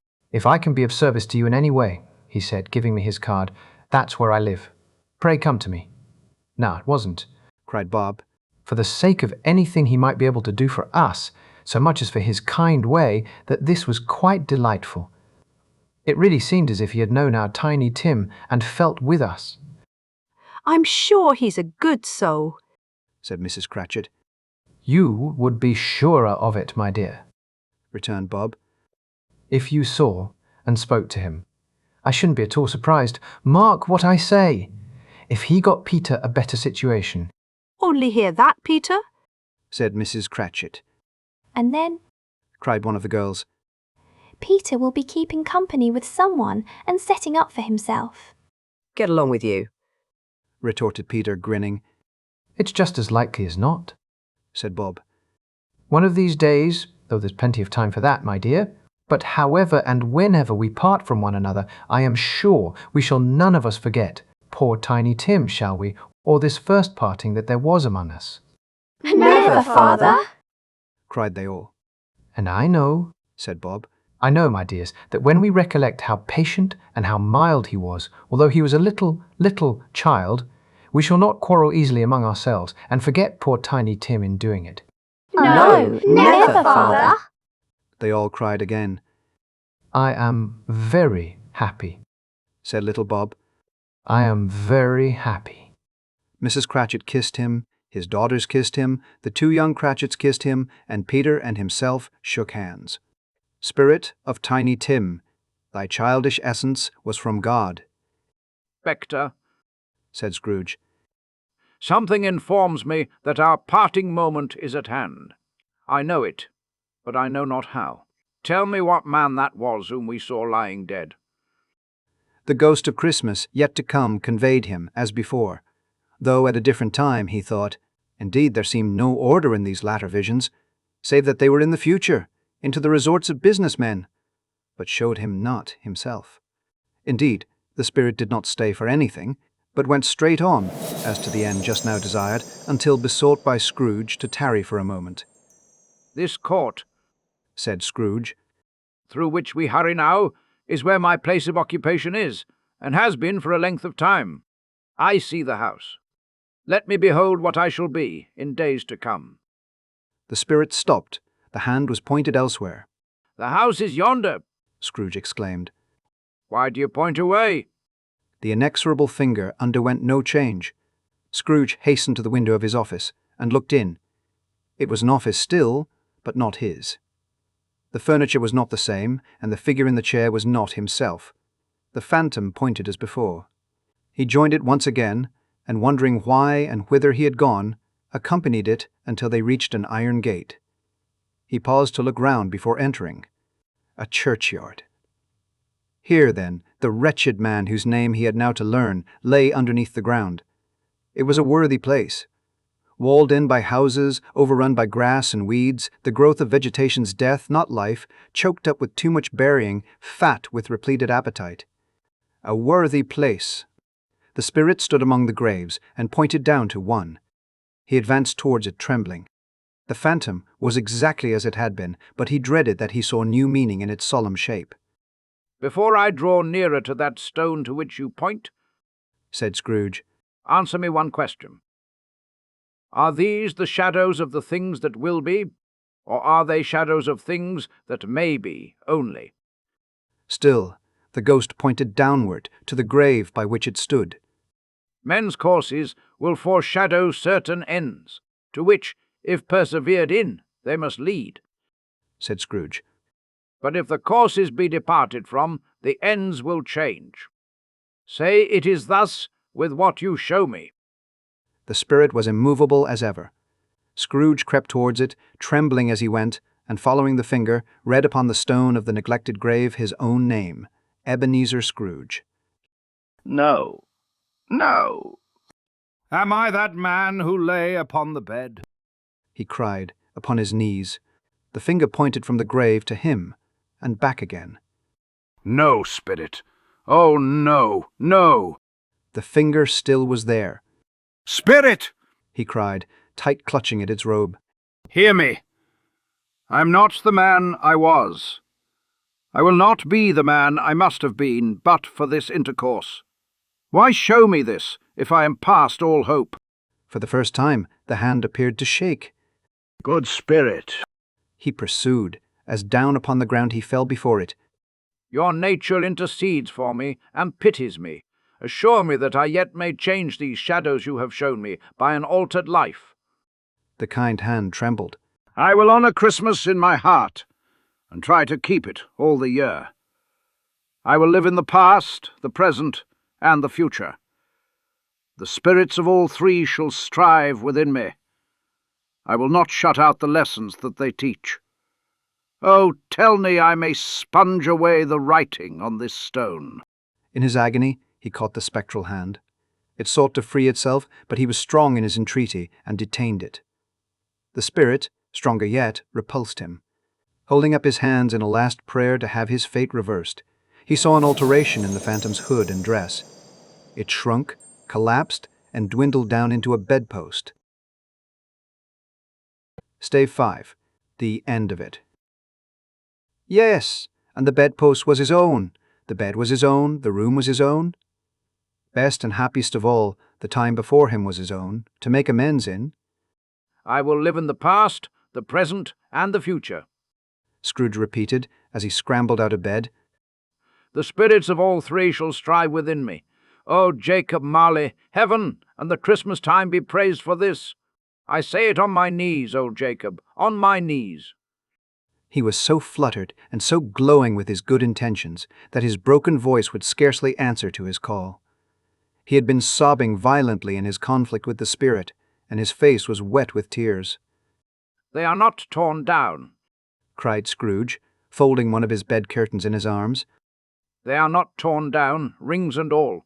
They are here. I am here. The shadows of the things that would have been may be dispelled. They will be. I know they will.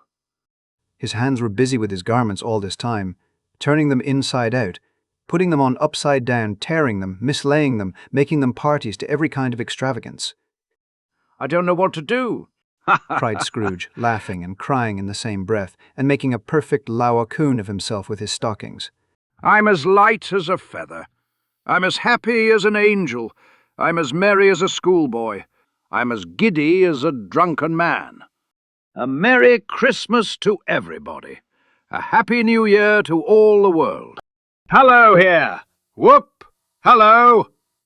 He had frisked into the sitting room and was now standing there, perfectly winded. There's the saucepan that the gruel was in, cried Scrooge, starting off again and going round the fireplace. There's the door by which the ghost of Jacob Marley entered. There's the corner where the ghost of Christmas Present sat. There's the window where I saw the wandering spirits. It's all right. It's all true. It all happened. Ha ha ha! Really, for a man who had been out of practice for so many years, it was a splendid laugh. A most illustrious laugh, the father of a long, long line of brilliant laughs. I don't know what day of the month it is, said Scrooge. I don't know how long I've been among the spirits. I don't know anything. I'm quite a baby. Never mind. I don't care. I'd rather be a baby. Hello? Whoop! Hello here! He was checked in his transports by the churches ringing out the lustiest peals he had ever heard.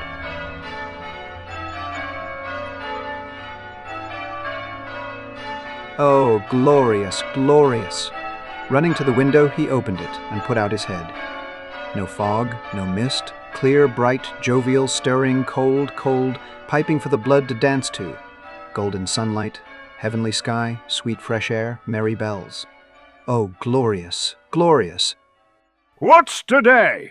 Cried Scrooge, calling downward to a boy in Sunday clothes, who perhaps had loitered in to look about him. Aye, returned the boy, with all his might of wonder. What's today, my fine fellow? Said Scrooge. Today? replied the boy. Why, Christmas Day. It's Christmas Day, said Scrooge to himself. I haven't missed it. The spirits have done it all in one night. They can do anything they like. Of course they can. Of course they can. Hello, my fine fellow. Hello, returned the boy. Do you know the poulterers, in the next street but one, at the corner? Scrooge inquired. I should hope I did, replied the lad. An intelligent boy, said Scrooge. A remarkable boy. Do you know whether they've sold the prize turkey that was hanging up there? Not the little prize turkey, the big one. What, the one as big as me? returned the boy. What a delightful boy, said Scrooge. It's a pleasure to talk to him. Yes, my buck. It's hanging there now, replied the boy. Is it? said Scrooge. Go and buy it. Walker, exclaimed the boy. No, no, said Scrooge. I am in earnest. Go and buy it, and tell them to bring it here, that I may give them the direction where to take it.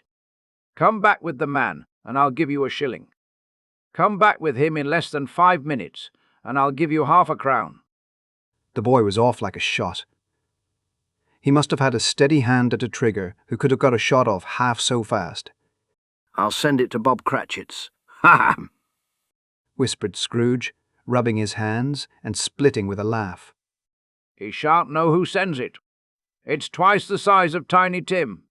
Joe Miller never made such a joke as sending it to Bob's Wilby. The hand in which he wrote the address was not a steady one, but write it he did, somehow, and went downstairs to open the street door, ready for the coming of the poulterer's man. As he stood there, waiting his arrival, the knocker caught his eye. I shall love it as long as I live, cried Scrooge, patting it with his hand. I scarcely ever looked at it before. What an honest expression it has in its face. It's a wonderful knocker. Here's the turkey. Hello! Whoop! How are you? Merry Christmas. It was a turkey. He never could have stood upon his legs, that bird. He would have snapped 'em short off in a minute, like sticks of sealing wax. Why, it's impossible to carry that to Camden Town, said Scrooge.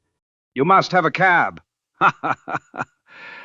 The chuckle with which he said this, and the chuckle with which he paid for the turkey, and the chuckle with which he paid for the cab, and the chuckle with which he recompensed the boy, were only to be exceeded by the chuckle with which he sat down, breathless, in his chair again, and chuckled till he cried. Shaving was not an easy task, for his hand continued to shake very much, and shaving requires attention, even when you don't dance while you're at it. But if he had cut the end of his nose off, he would have put a piece of sticking plaster over it and been quite satisfied. He dressed himself all in his best, and at last got out into the streets. The people were by this time pouring forth, as he had seen them with the ghost of Christmas present, and walking with his hands behind him. Scrooge regarded everyone with a delighted smile. He looked so irresistibly pleasant, in a word, that 3 or 4 good-humoured fellows said, "Good morning, sir. A Merry Christmas to you." And Scrooge said often afterwards, that of all the blithe sounds he had ever heard, those were the blithest in his ears. He had not gone far, when coming on towards him, he beheld the portly gentleman who had walked into his counting-house the day before, and said, Scrooge and Marley's, I believe. It sent a pang across his heart to think how this old gentleman would look upon him when they met. But he knew what path lay straight before him, and he took it. My dear sir, said Scrooge, quickening his pace, and taking the old gentleman by both his hands. How do you do? I hope you succeeded yesterday. It was very kind of you. A Merry Christmas to you, sir. Mr. Scrooge? Yes, said Scrooge. That is my name, and I fear it may not be pleasant to you. Allow me to ask your pardon, and will you have the goodness? Here, Scrooge whispered in his ear. Lord bless me, cried the gentleman, as if his breath were taken away. My dear Mr. Scrooge, are you serious? If you please, said Scrooge. Not a farthing less. A great many back payments are included in it, I assure you. Will you do me that favour? My dear sir, said the other, shaking hands with him. I don't know what to say to such moonify. Don't say anything, please, retorted Scrooge. Come and see me. Will you come and see me? I will, cried the old gentleman, and it was clear he meant to do it. Thank ye, said Scrooge. I am much obliged to you. I thank you 50 times. Bless you. He went to church, and walked about the streets, and watched the people hurrying to and fro, and patted children on the head, and questioned beggars, and looked down into the kitchens of houses, and up to the windows, and found that everything could yield him pleasure. He had never dreamed that any walk, that anything, could give him so much happiness. In the afternoon, he turned his steps towards his nephew's house. He passed the door a dozen times before he had the courage to go up and knock, but he made a dash and did it. Is your master at home, my dear? Said Scrooge to the girl. Nice girl. Very. Yes, sir. Where is he, my love? Said Scrooge. He's in the dining room, sir, along with mistress. I'll show you upstairs, if you please. Thank ye. He knows me, said Scrooge, with his hand already on the dining room lock. I'll go in here, my dear. He turned it gently and sidled his face in round the door. They were looking at the table, which was spread out in great array, for these young housekeepers are always nervous on such points and like to see that everything is right. Fred, said Scrooge. Dear heart alive, how his niece by marriage started. Scrooge had forgotten for the moment about her sitting in the corner with the footstool, or he wouldn't have done it on any account. Why, bless my soul, cried Fred. Who's that? It's I, your Uncle Scrooge. I have come to dinner. Will you let me in, Fred? Let him in. It is a mercy he didn't shake his arm off. He was at home in 5 minutes. Nothing could be heartier. His niece looked just the same. So did Topper when he came. So did the plump sister when she came. So did everyone when they came. Wonderful party, wonderful games, wonderful unanimity, wonderful happiness. But he was early at the office next morning. Oh, he was early there. If he could only be there first and catch Bob Cratchit coming late. That was the thing he had set his heart upon. And he did it, yes he did. The clock struck 9. No Bob. 1:15. No Bob. He was full 18 minutes and a half behind his time. Scrooge sat with his door wide open, that he might see him come into the tank.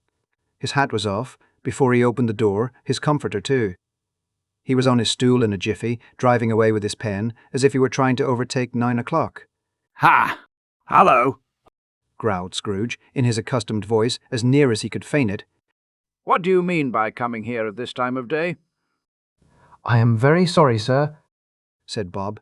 I am behind my time. You are, repeated Scrooge. Yes, I think you are. Step this way, sir, if you please. It's only once a year, sir, pleaded Bob, appearing from the tank. It shall not be repeated. I was making rather merry yesterday, sir. Now, I'll tell you what, my friend, said Scrooge. I am not going to stand this sort of thing any longer. And therefore, he continued, leaping from his stool, and giving Bob such a dig in the waistcoat that he staggered back into the tank again. And therefore, I'm about to raise your salary. Bob trembled, and got a little nearer to the ruler. He had a momentary idea of knocking Scrooge down with it, holding him, and calling to the people in the court for help and a straight waistcoat. A Merry Christmas, Bob, said Scrooge, with an earnestness that could not be mistaken, as he clapped him on the back. A merrier Christmas, Bob, my good fellow, than I have given you for many a year. I'll raise your salary, and endeavour to assist your struggling family, and we will discuss your affairs this very afternoon, over a Christmas bowl of smoking bishop, Bob. Make up the fires, and buy another coal scuttle before you dot another I, Bob Cratchit. Scrooge was better than his word. He did it all, and infinitely more, and to Tiny Tim, who did not die, he was a second father.